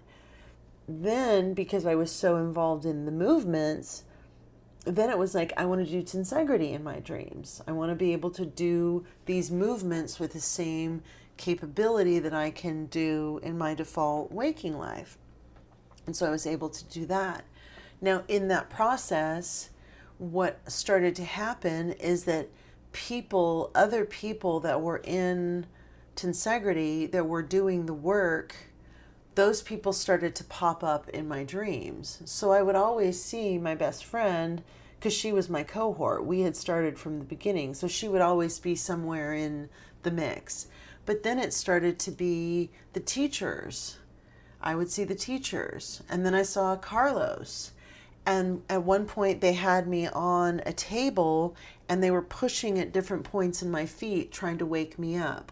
And they would hit this point. My doctor, who was also an instructor in tensegrity, my doctor was pushing my feet, and I woke up in the dream, and he looked at me, and we both laughed, and then I fell back asleep. So when I went to see him again, I started to recount these things. And I would say, I saw you in my dream last night, and you guys were doing something with my feet. And he would laugh and laugh, and he would never confirm or deny what I was saying, but he would act as though he knew what I was talking about. And so he was the only person that I was confiding in, because he was high up in the group. And he was also Carlos's doctor. And I also wanted, you want some confirmation when you're doing this kind of work that you're not fantasizing about this stuff, that there is actually that you're on the right path, or that you're taking the right approach.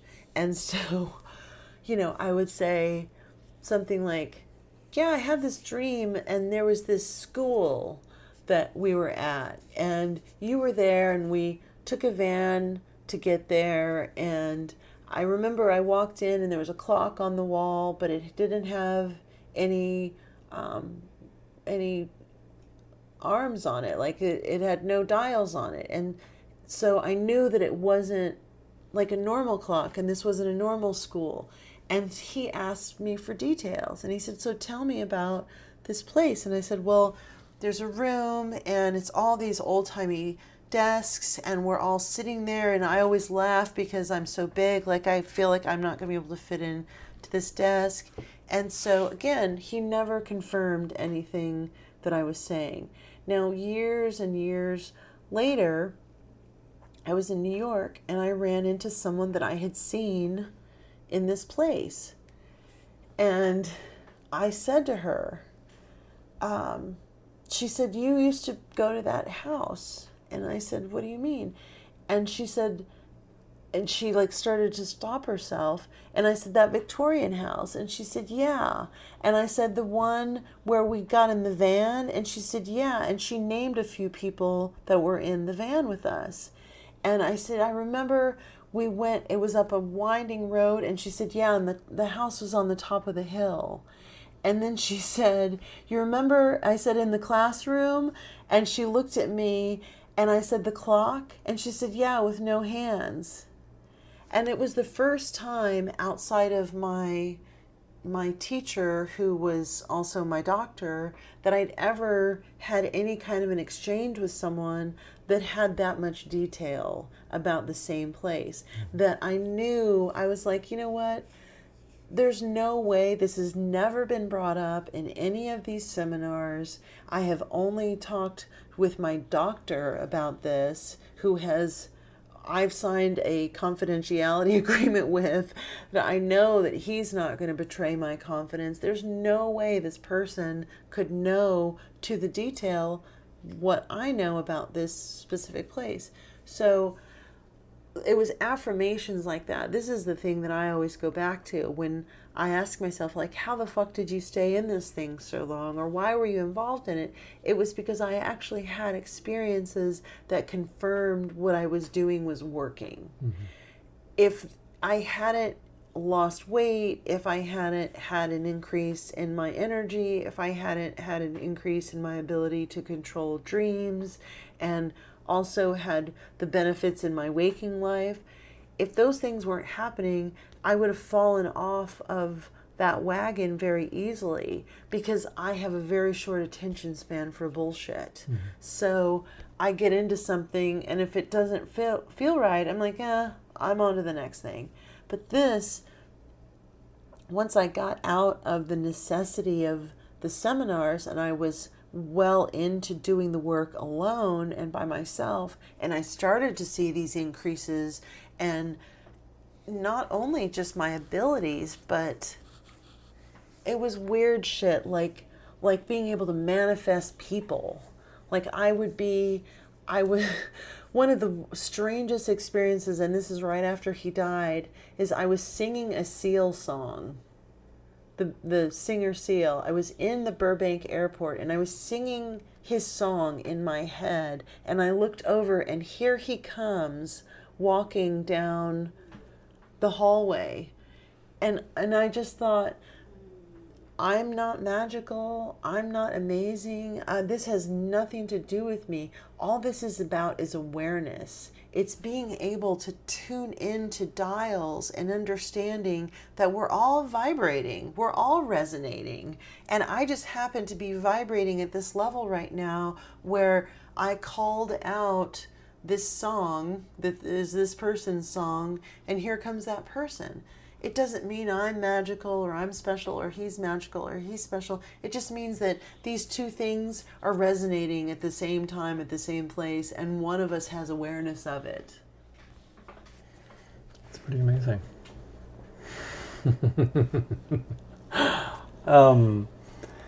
So, tell me about meeting Britt Marling and what came of that. Well, for those of you who don't know, she is the co-creator and star of a Netflix series called The OA. So yeah. Well, okay, so I have, and again, you can attribute it to the Castaneda realm or to my own personal power, personal energy, but there's actually not been a person on this planet that I have not wanted to meet, or that I've wanted to meet that I haven't met, or that I haven't had some degree of an interaction with or had some synchronicity with. In this situation, I had no idea who she was. I was running a theater in Brooklyn, New York called the Rerun Theater. I had been tasked with this job after someone had been fired from this position. I had been given basically the rest of the runs, the rest of the films that were going to be screened at this theater were just kind of foisted on me. So they weren't films I had curated. I didn't know anything about most of the directors. They were pretty independent films because it was an independent theater. But the catch was that it was the only theater in Brooklyn that you were able to get a New York Times review with. And that's a big deal for an independent filmmaker to be reviewed by the New York Times. Sure. So we had a lot of great films coming in and out of the theater.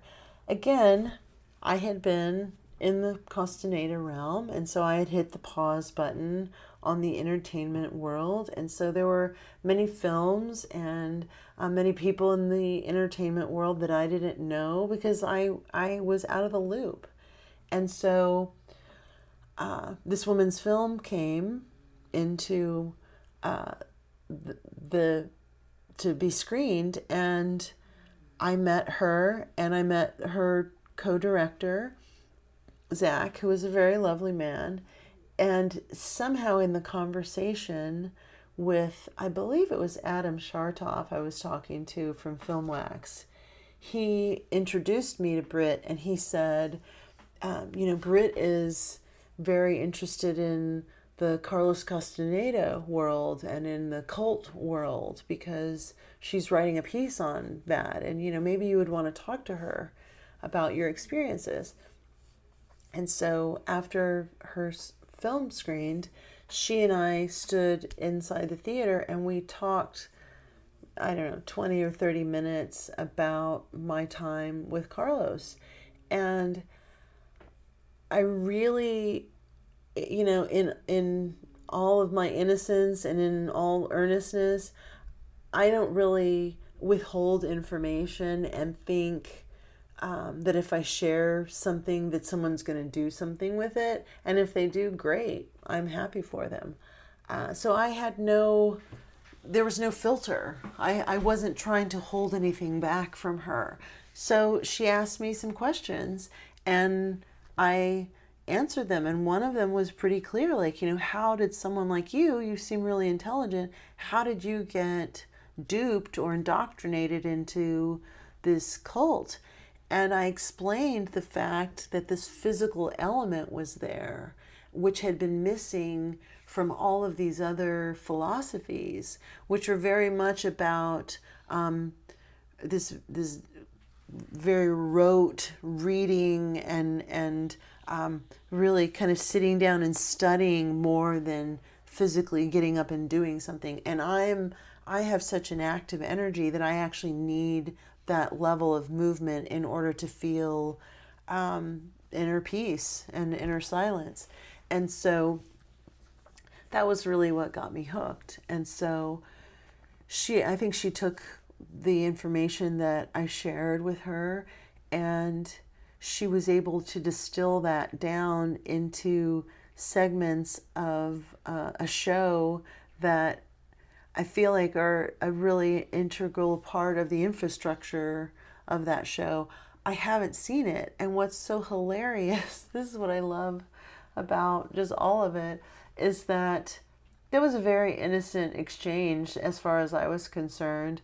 You know, you never think, oh, people are taking notes of what you're saying and then they're going to go turn around and do it line for line or word for word. I was just sharing what I knew, or a piece of what I knew. And, cut to a few years later, I get this call from my best friend, and she goes, oh my God, have you seen OA? And I said, no, what is that? And she goes, oh, it's this show by this woman, Britt Marling, and she goes, it's totally about Castaneda. She goes, I don't know where she got her information, but it's like all about like the Castaneda cult. And I said, what's her name again? And she told me, and I went back because I had all these old photos from that time, and I grabbed the photo of us, and I was like, oh, that's that girl that I met that I told about my time with Carlos. So, I'm glad that she's able to take the best and worst parts of my experience and distill that down into a Netflix show, and that it's successful, and she didn't have to go through any of the pain and suffering to get any of that information. Yeah. She got the Cliff Note version. Absolutely. You should see it though sometime. It's interesting. It would be interesting to hear your take on it. Absolutely.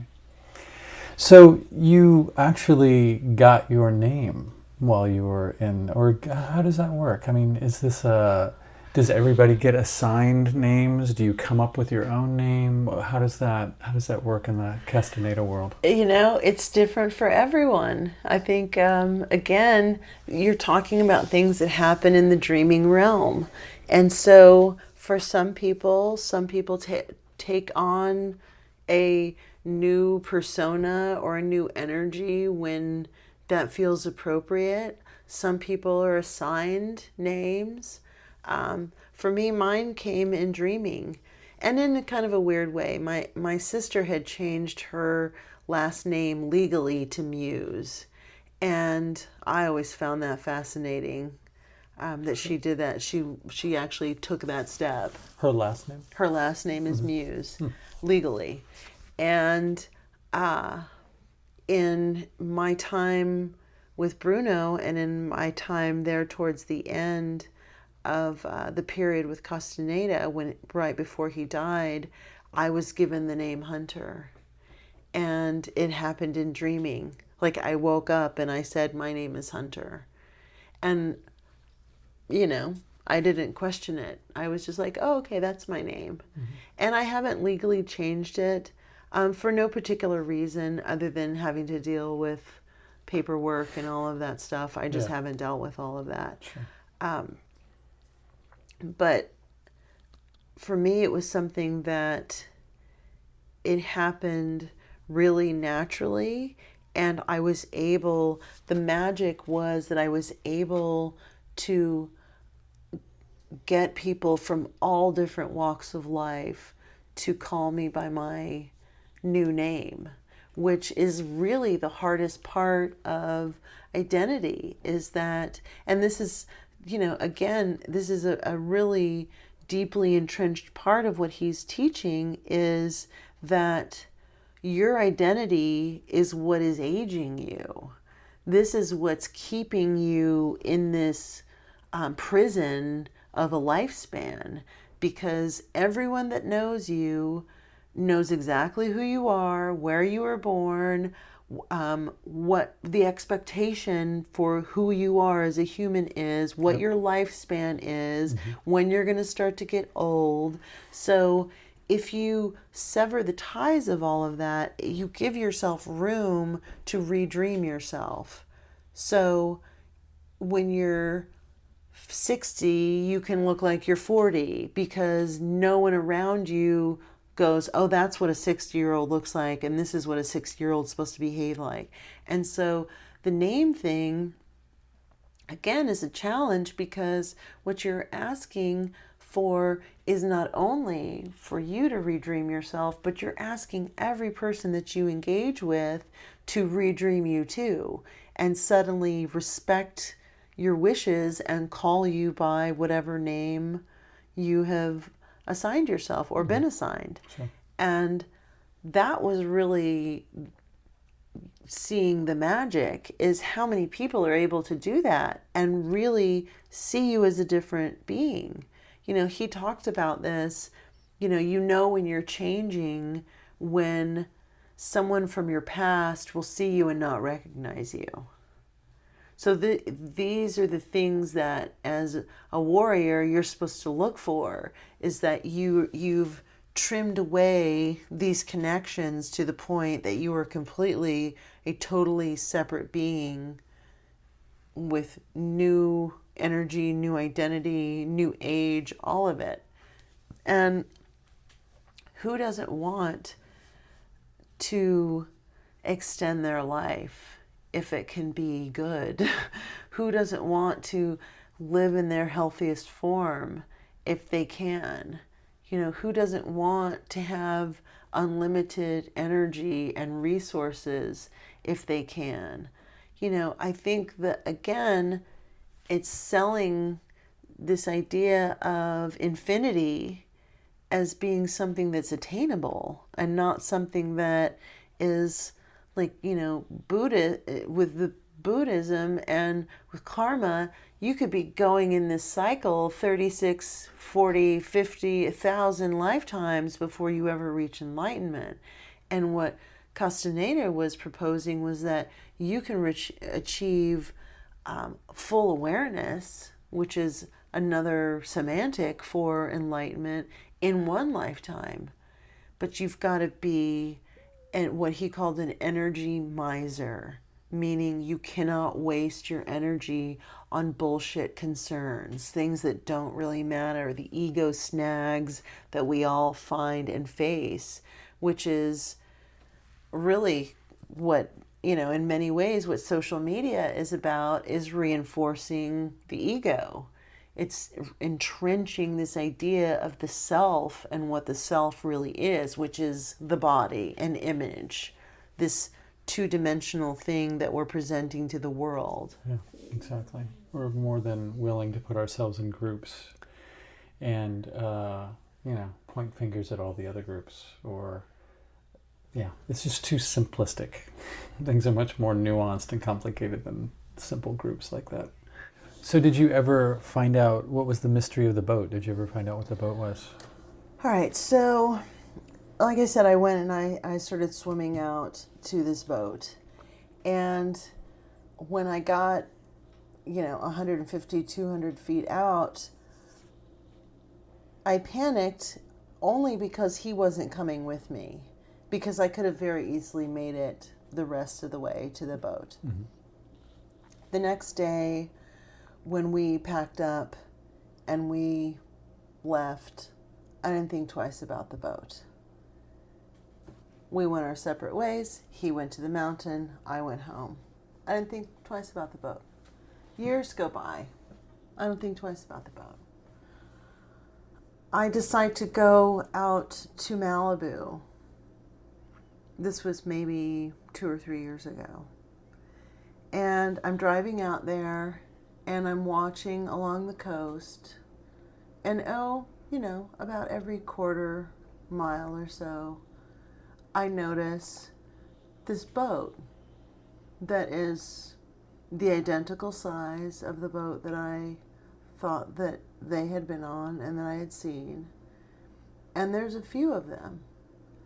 So I get to the beach And I'm looking and I'm looking, and suddenly it dawns on me, this wave and this wash of realization that this boat that I opined and he opined was the boat that was carrying Carlos was actually the Coast Guard.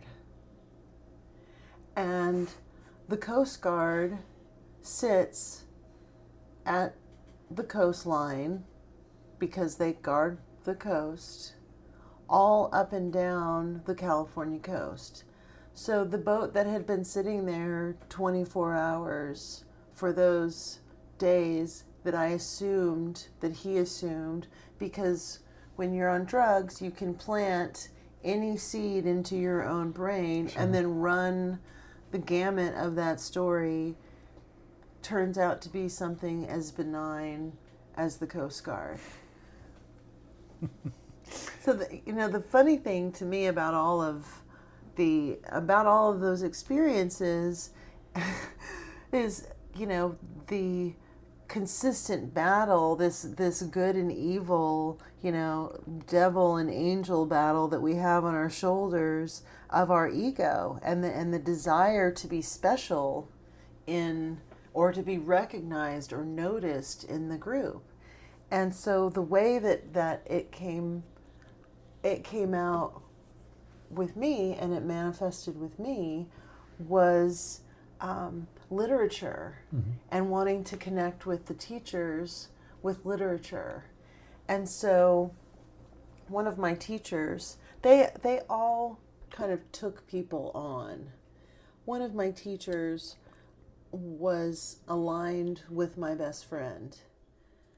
She and I, for some reason, this teacher and I did not have consistent energy. We did not necessarily, I was the polar opposite of her.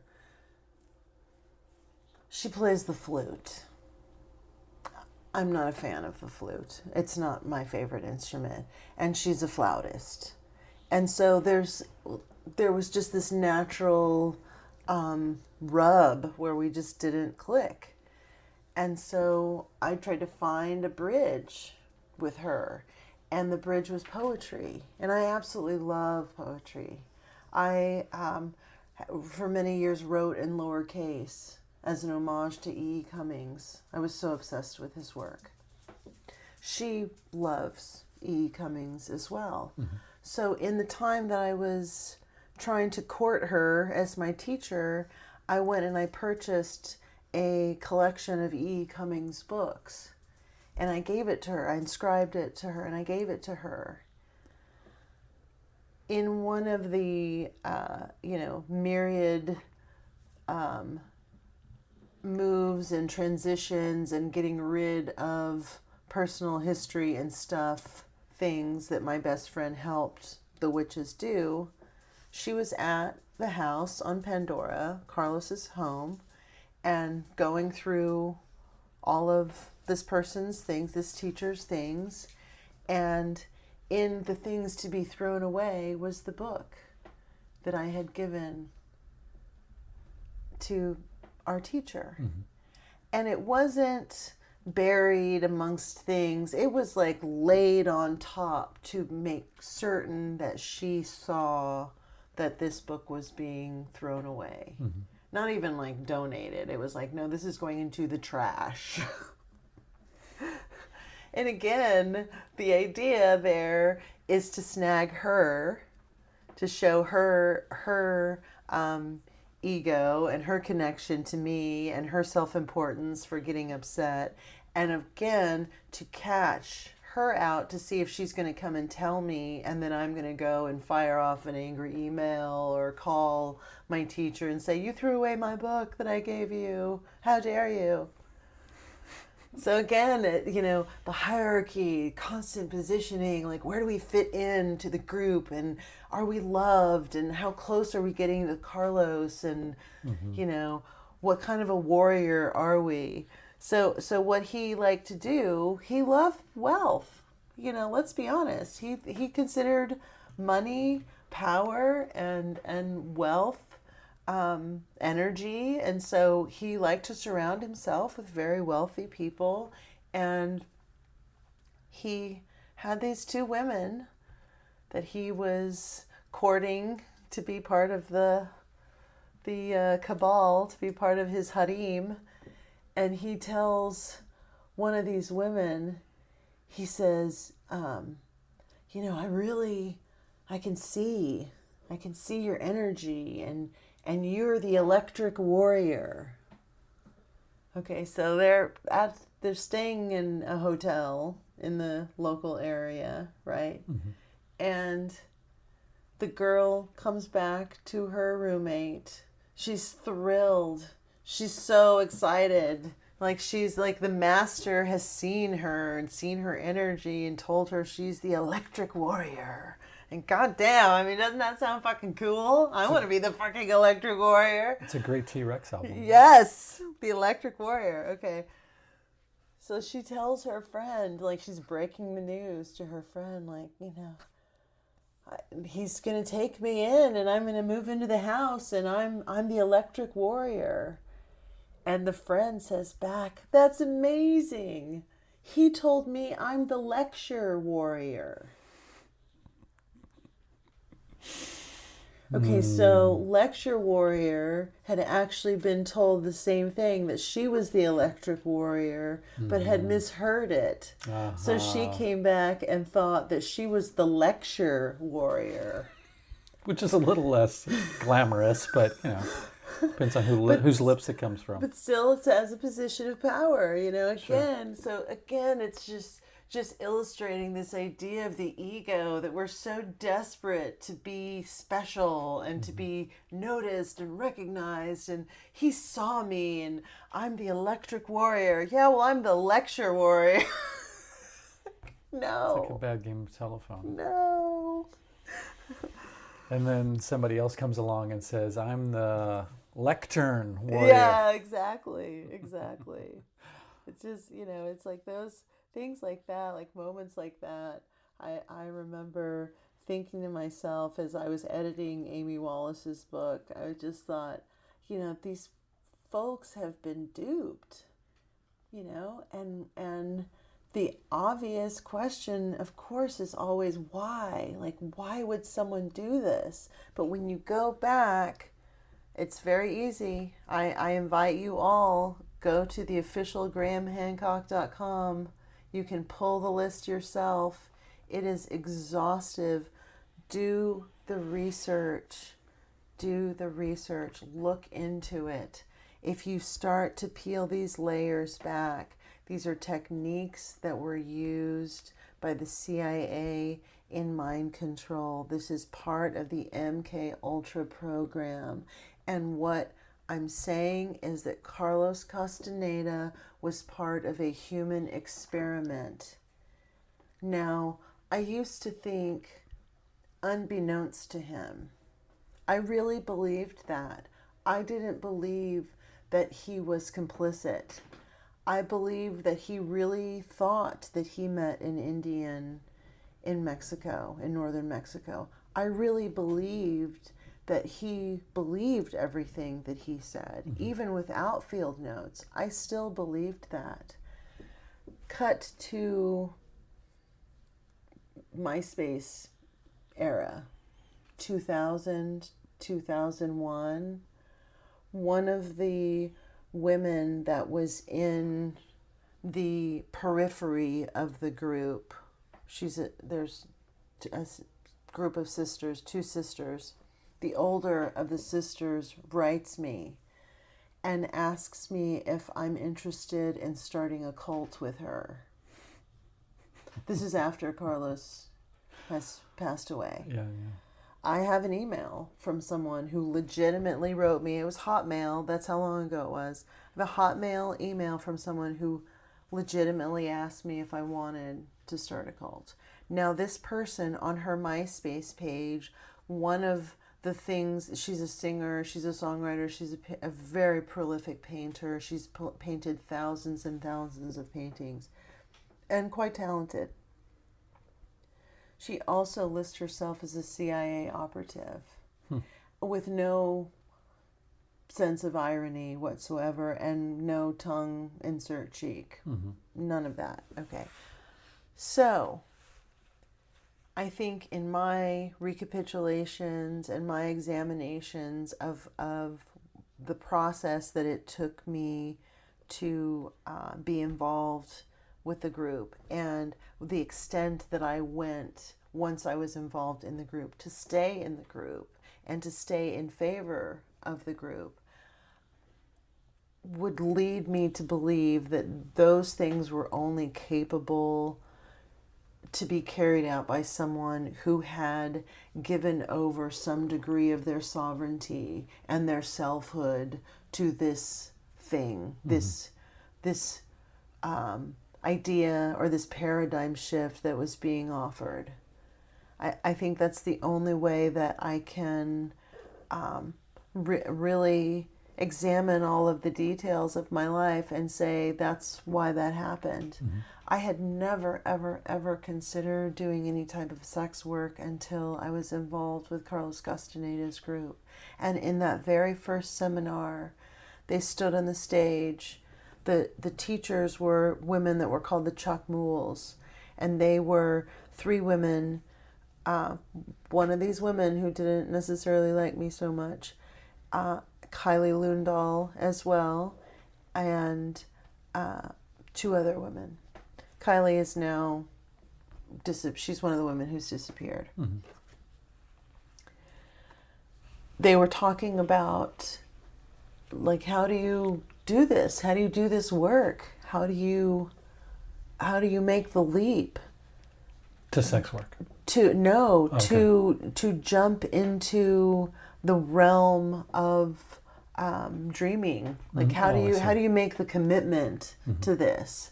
And apparently, according to this story, Kylie met Carlos when they were overseas. And she said, well, I want to come back to Los Angeles and be with you and hang out with you and do tensegrity with you and blah, blah, blah. But I don't have any money. And he said, this is the quote from this seminar, he said, do whatever it takes to get there. Sell your body if you have to.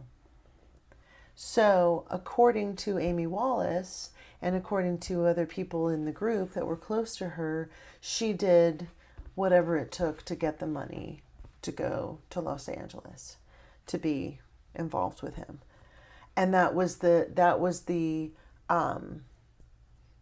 bridge. And there was always going to be some bridge that you had to cross that was kind of your proving your worth, proving your validity, that you really wanted it, is that you would be willing to do something that extreme.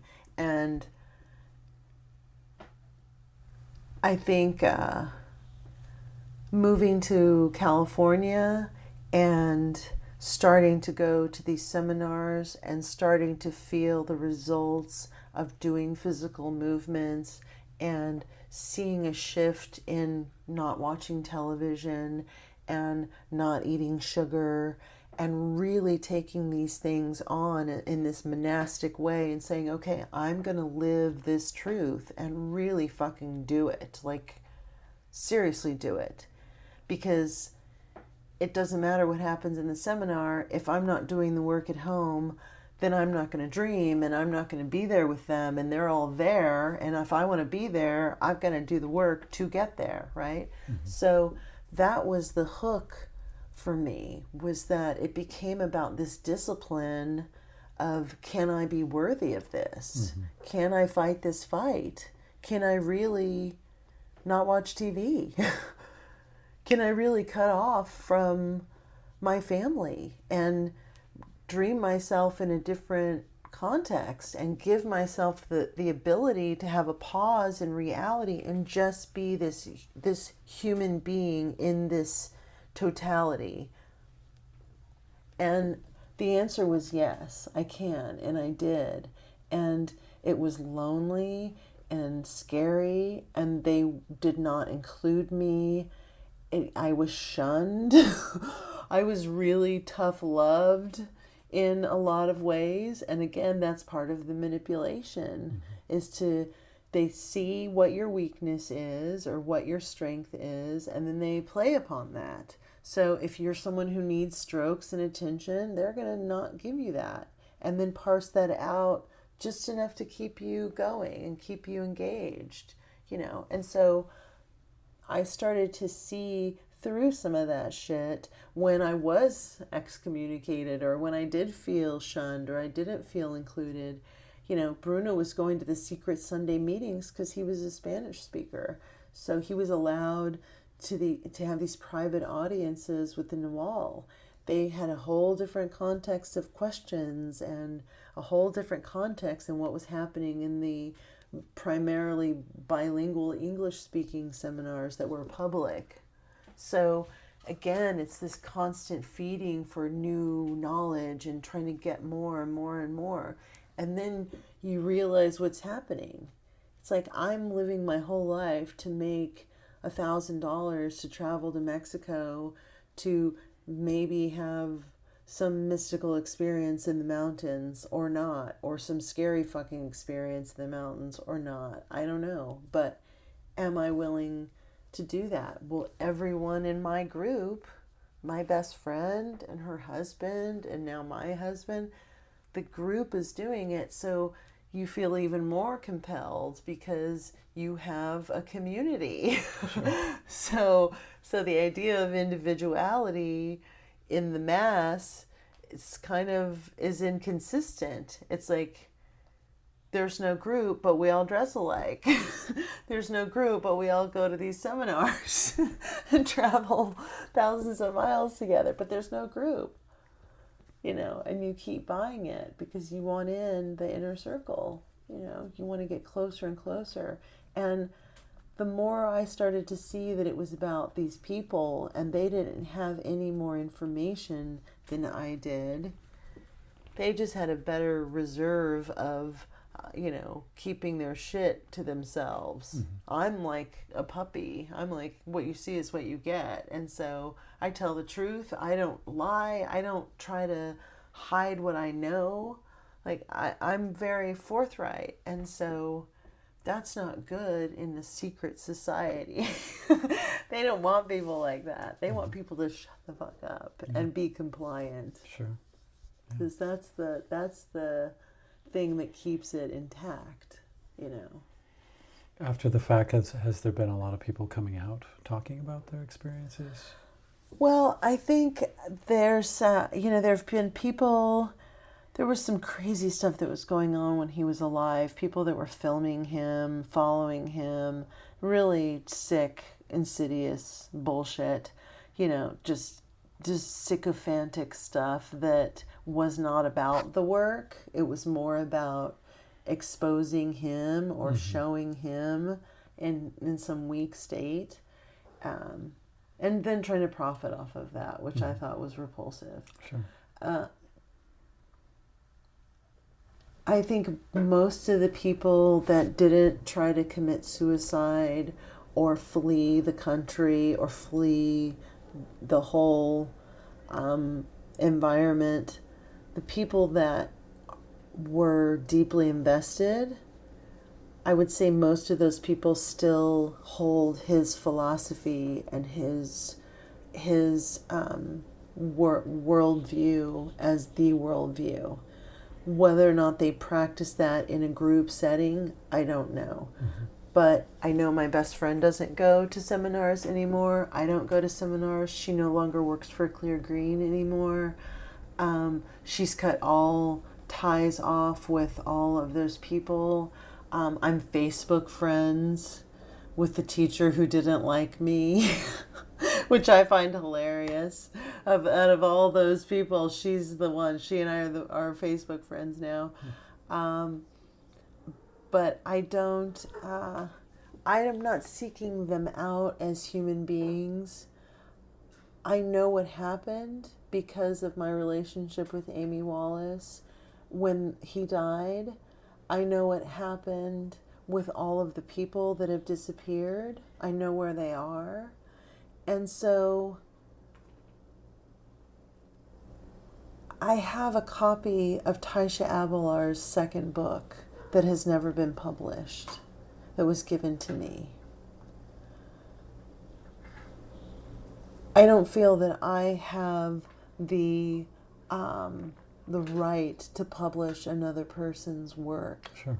But I feel a massive responsibility to share that with people who want to read her work. From what I've been told, she's still alive. From what I've been told, Kylie Lundahl is still alive, and so is Florinda. They, of course, have assumed other identities. They've moved out of the country. They have no intention of being back in this realm or in this world. Carol Tiggs still lives in Los Angeles.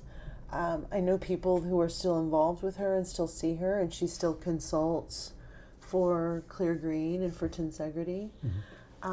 There are other people who splintered off and started their own cults.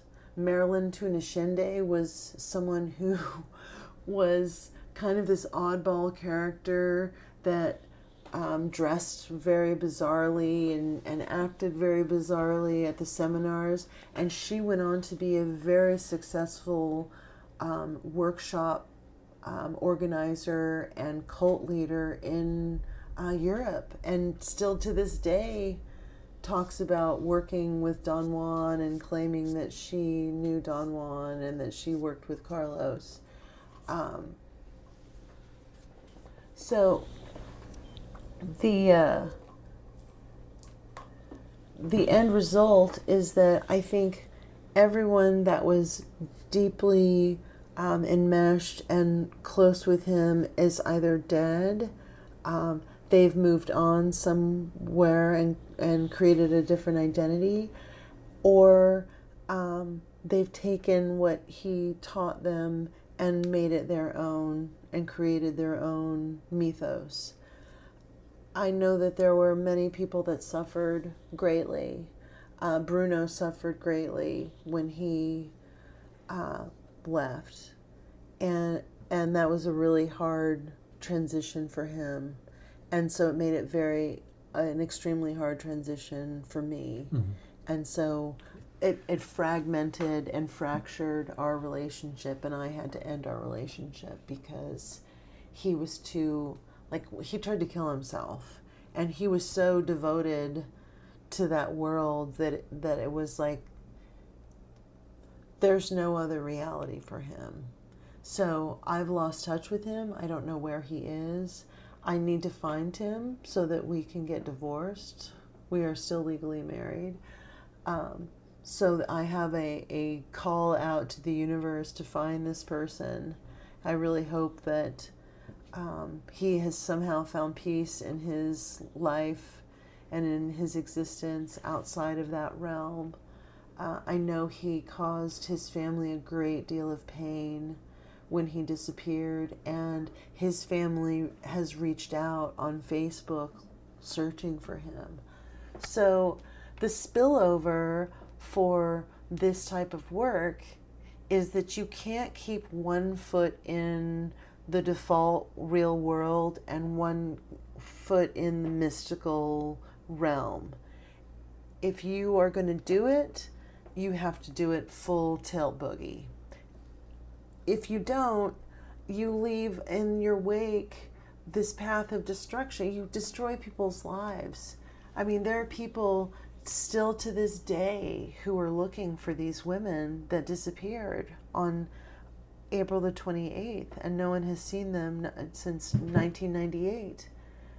There are people who love and care about all of the people that were involved who haven't made it to the other side of the journey, that did take their lives.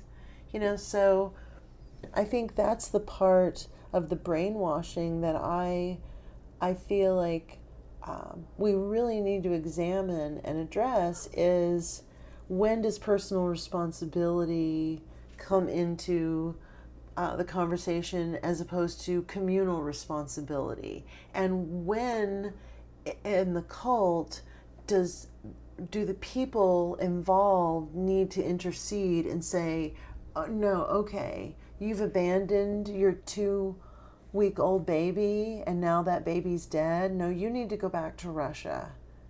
Like, these people know how their followers suffer. They know. They receive the emails. They kept all files of these emails and all these communications. And, you know, my best friend would have to say, well, what do I say to this person? How do I respond to that? You know, so the onus, yes, is on the individual who co-signs on to that belief system. Mm-hmm. But ultimately, I think the person in power also has a responsibility to the person they're taking power from. And that responsibility is that transparency. And you've got to be able to say, like Taisha did to me in Bloomingdale's, you don't need this anymore. You've got it. Go do it now. Sure. Well, you can't run a secret society with transparency, though. No, because they've got to charge $1,300, you know, times 3 for a seminar to Machu Picchu. Mm-hmm. Or the secret Sunday meetings or whatever. Exactly. Yeah. And there's always some other position or level of information that you feel like someone else has access to. Mm-hmm. And so when they all disappeared, they gave away all of their shit. They threw it all away. It was basically disseminated and passed along to people that were close in the group. So my best friend has Charles Dickens' writing table, his writing desk, his mobile writing desk that he used that was Carlos's. Now my best friend has it. Because, you know, in the mix and in the melee of now all of these things that she has were things that were in the home, that she saw in their home, mm-hmm. that she was actually in his house and saw these items. All right. So she has Taisha Abelar's sewing machine. She was given clothes from them because when they left, it was basically like, we're out. Now, again, you're talking about people who talk about losing personal history. You don't think they're able or capable of getting new identities in another country, especially if you have millions and millions of dollars.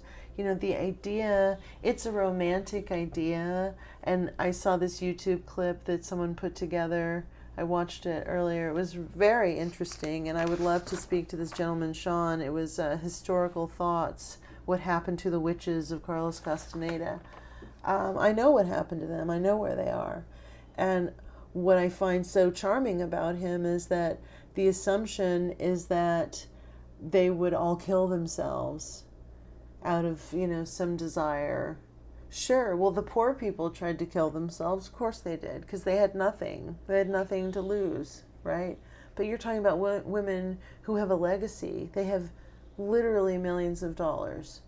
They're not going to kill themselves anytime soon. Yeah. Now, Patty Parton, who was Nuri Alexander, the Blue Scout, who was Carlos's lover from 1973 on, who he then adopted, which I think is really fucking weird. Very Steve Tyler. She was last seen in 1998, and then what this gentleman doesn't know or didn't mention in the video is what happened in that period after Carlos died. Well, what happened in that period after Carlos died was that Carol Tiggs went to Patty Parton with a suitcase filled with money. And she said Patty tried to kill herself. She was covered in blood. She tried to slit her wrist in the bathtub of the home, the family home. And Carol said, take this money and go open a bookstore in Ireland.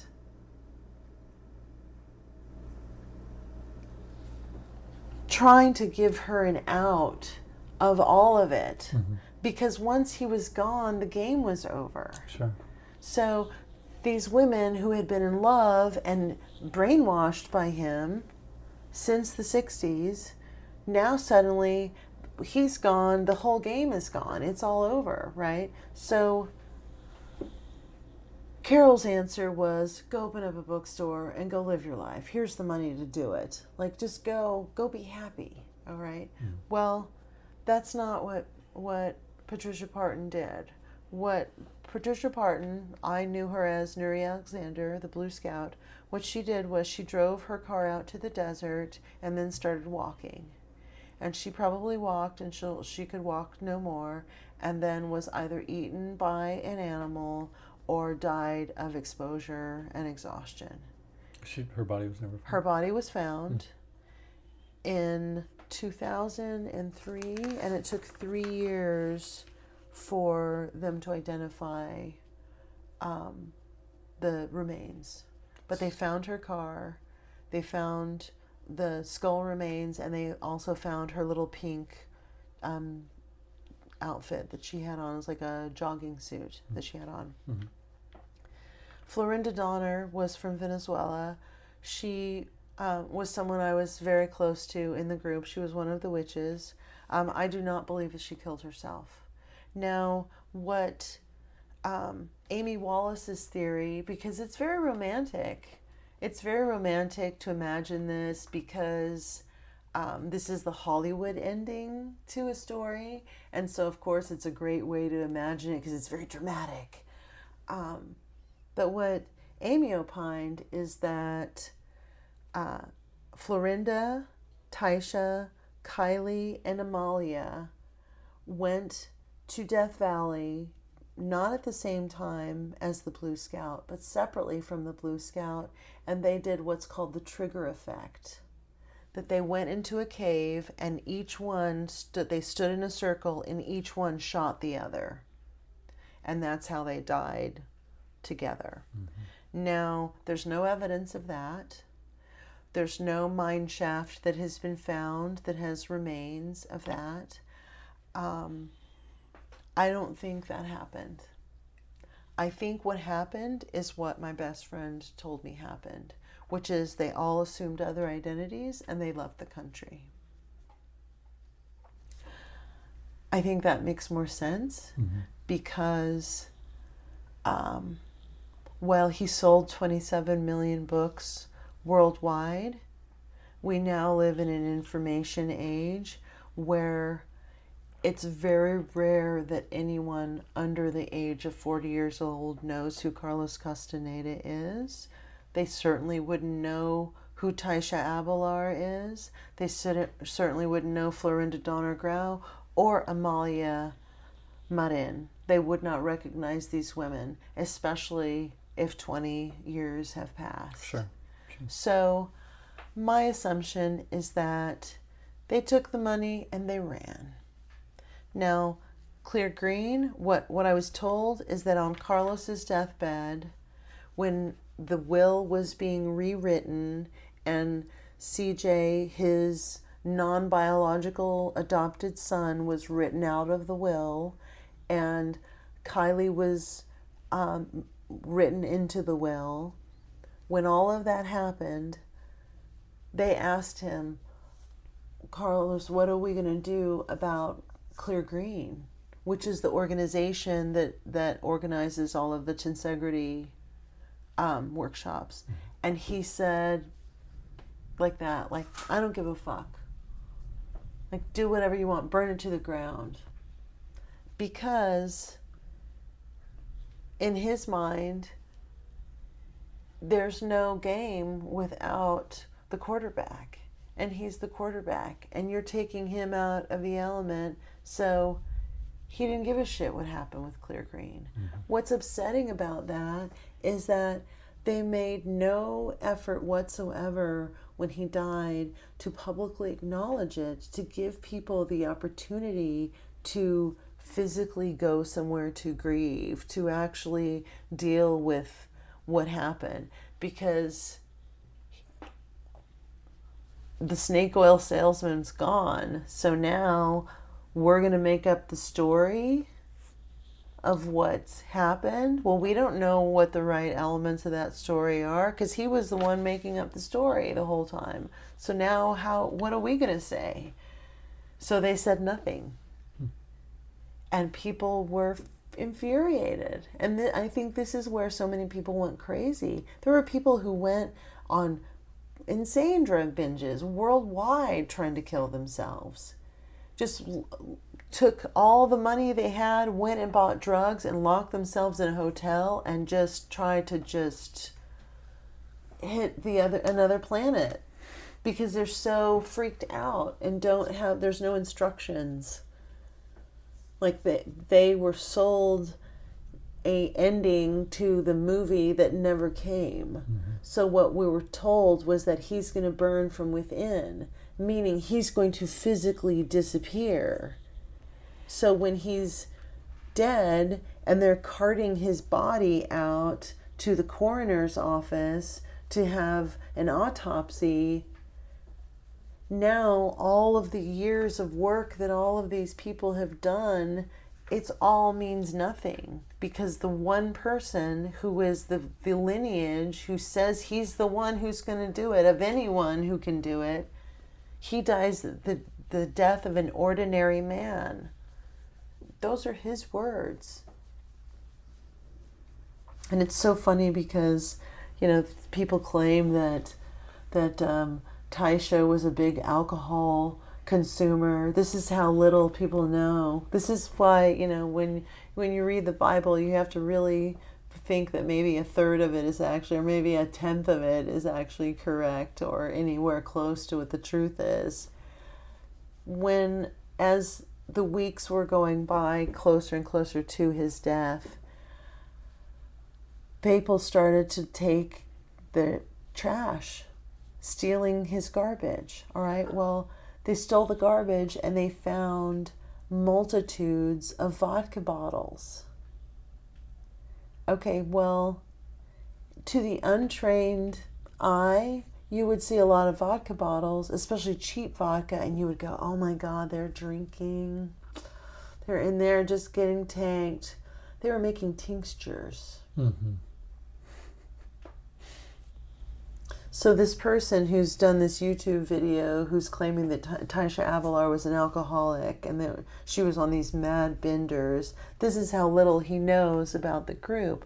Well, my doctor was in the group, and he used to give me this tincture, and it was made with rosemary and hemp oil and alcohol as the base.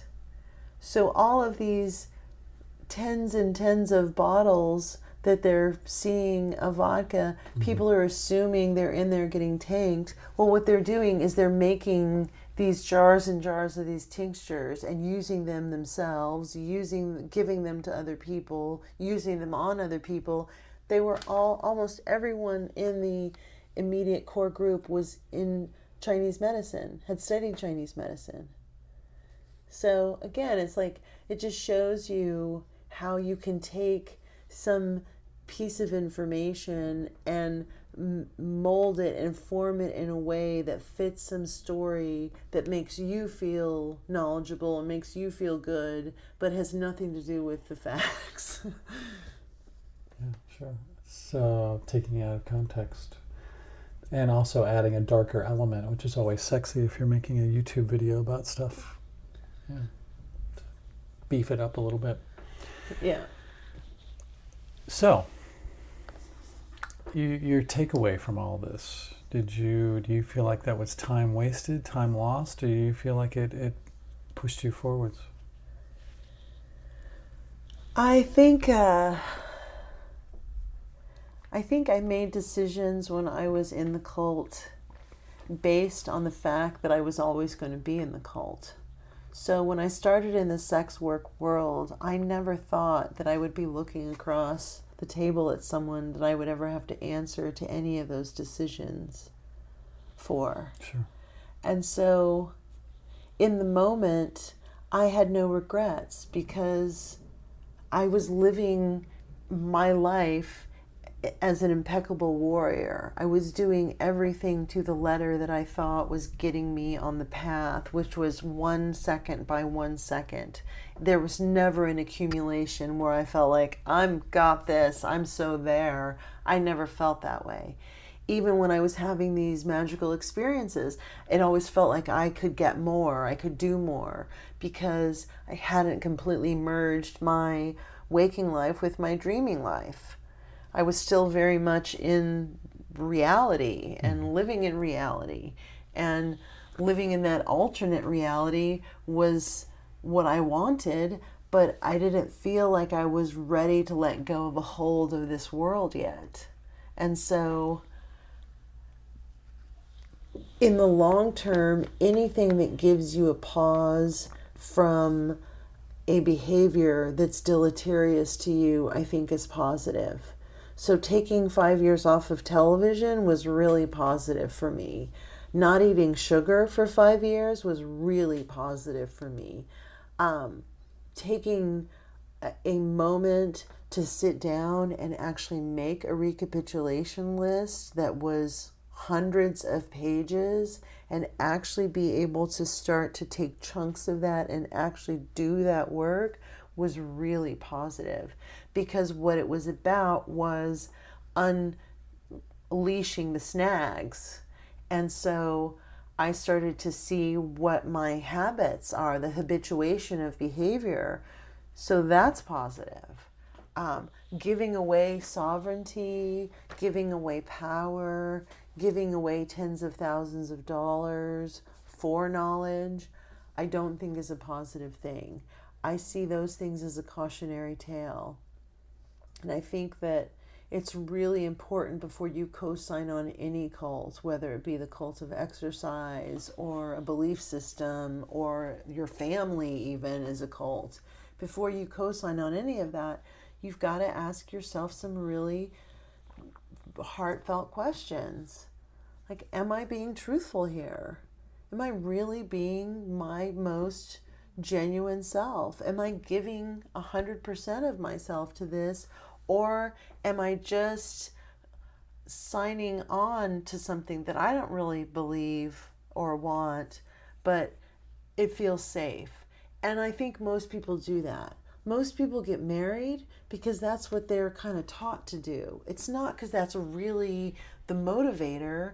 It's like, well, you know, this is what my parents did, is they had a kid and got fucking married, so I guess I'll do that too. Sure. You know, so it's that living with intentionality that I feel like is raises the frequency of someone's life, and it really gives you the ability to discern. So again, those things are positive. How it affected people that I cared about, the people that I hurt along the way, having sexual contact with people who were married, who had partners, hurting those partners, even though that wasn't an agreement I made with that person, I made that agreement with that partner. Those things back up on me. Those things upset me. Do I feel guilt? Absolutely not. I feel responsibility, and there's a big difference in that. Guilt is an ego place where you've got wiggle room. Responsibility is nailing yourself to that and going, no, I did that. That was me. So I take responsibility for my actions. I don't think anyone twisted my arm. I don't think anyone forced me into anything. I made decisions as an adult. I did them on my own, ultimately, and I own that. And so with all of the negative implications of that come all the positive sides of it too. So for me, this has always been about a journey of self-discovery and truth and really figuring out what life is about. And so the stuff that got me closer to that is the stuff that I nurture and that I really keep. The crux of what he taught was this: impeccability. Be impeccable with your word. All impeccability is a proper use of your energy. If you can take one thing away from anything of any teaching, it's that just use your energy appropriately. Don't waste it on self-importance or self-indulgence, feeling sorry for yourself, feeling that life is a deficit, that everyone else is getting ahead, then you're not. That's the stuff that traps us. It's understanding you're in the exact spot you're supposed to be in the exact moment you're supposed to be in it. Don't judge. If we can do that, it raises the consciousness and the awareness of all of us. But I'm not going to go and start fucking selling that shit to people as a seminar. What I do is I try to do and show people by my own actions and by my own behavior. And that's how I feel the exchange works now. It's not trying to be part of a group or go and show that I know how to do all these cool movements or all these long katas and all this beautiful stuff I know. It's not about that. Now it's about every moment, second by second battle with myself, with my ego, my self-importance, and seeing that. That sounds like you won.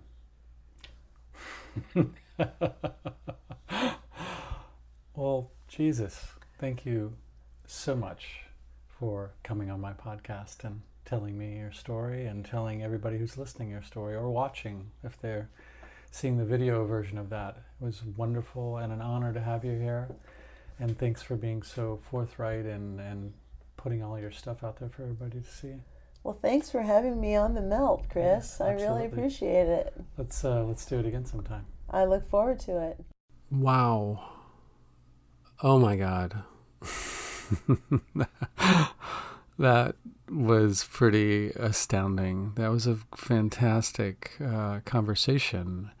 Almost going on 3 hours. And believe it or not, we have more parts in the works. There is more of that to come. So just hold your horses. Be patient, and it shall arrive. Yeah, that was amazing. Before I met Hunter, I did not even realize that Carlos Castaneda had a cult behind him. I had no clue whatsoever. I just, really got into the books after high school. My parents kicked me out of my house. I went to go live at my friend Brett's house, which ended up to be about 7 months as his adopted brother for a while. And it was there that I started reading the Don Juan books. And it was really, it just blew me away in such a positive way.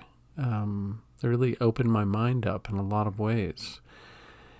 And I could move on to be a person that is bitter about that or disgruntled, if indeed all of that stuff is completely fictitious. But now, so many years later, I know that even if none of that stuff that Carlos Castaneda wrote, as far as the Don Juan stuff is concerned, even if all of it is fake and false, there are things in the world that are equally as wonderful and magical and mind-expanding as that. Absolutely. So anybody who's going to sit around and sulk about being disappointed about that, then that shouldn't dampen your aliveness or your realization for the potential of magic in the world. If anything, that should just be the thing that, well, at least for me, it was the thing that just sort of put that stuff on my radar in a real way. All the books that I'd read up until that time were either books just kind of medical books, almost textbooks about psychedelics, and they were bordering on anti-drug propaganda in some senses. So it's a very skewed way of learning about such things, but it just the way that it was handled, even if it wasn't handled with very much truth or lack of bias, it did show me that at least psychedelics and the paranormal both were highly charged areas of existence. So much so that people swing wildly from one extreme to another in their attitudes toward those things, whether they're pounding a book, renouncing it, or they're cutting their hair off and practicing tensegrity. There's many, many degrees in between those two extremes too. So yes, it opened my mind, and it's absolutely inconsequential whether or not those books are true. I don't care. It doesn't matter to me in the least. As I said, I now know that there are things even much more magical than those books contain, and they're happening all the time. And hopefully with a podcast such as this one, I can maybe get the word out enough so that there's maybe more than, a handful of people or 15 or 20 people that are listening, that we can actually start conversing amongst each other and talking about these things. I want it to be a two-way street. I don't want it just to be I'm giving you things to listen to and you passively sit back and take it in. I want to interact with this. So feel free always to email me at themeltpodcast@gmail.com. And if you care to support the show, which would be greatly appreciated, you can do it from $1 up. It's really up to you how much you want to pay. You can go to www.patreon.com/themeltpodcast. And if you can't donate, just sharing this online is a huge help. It's a fantastic help. Whether that be your data harvesting social media site of choice or Twitter, however you like to do it. Sharing it on your blog, giving it a good review on iTunes when it's available there. All of that stuff helps immensely. That's how this thing spreads, is by word of mouth. People who you respect and trust listen to you, who they respect and trust. And, you sort of pass the torch along. So again, yes, I want this to be a conversation, and I'm always open to suggestions for guests. So please hit me up with that too. And in mid-July, the website should be live, www.themeltpodcast.com. And I will definitely let you know when that's a reality. Until next time, take care.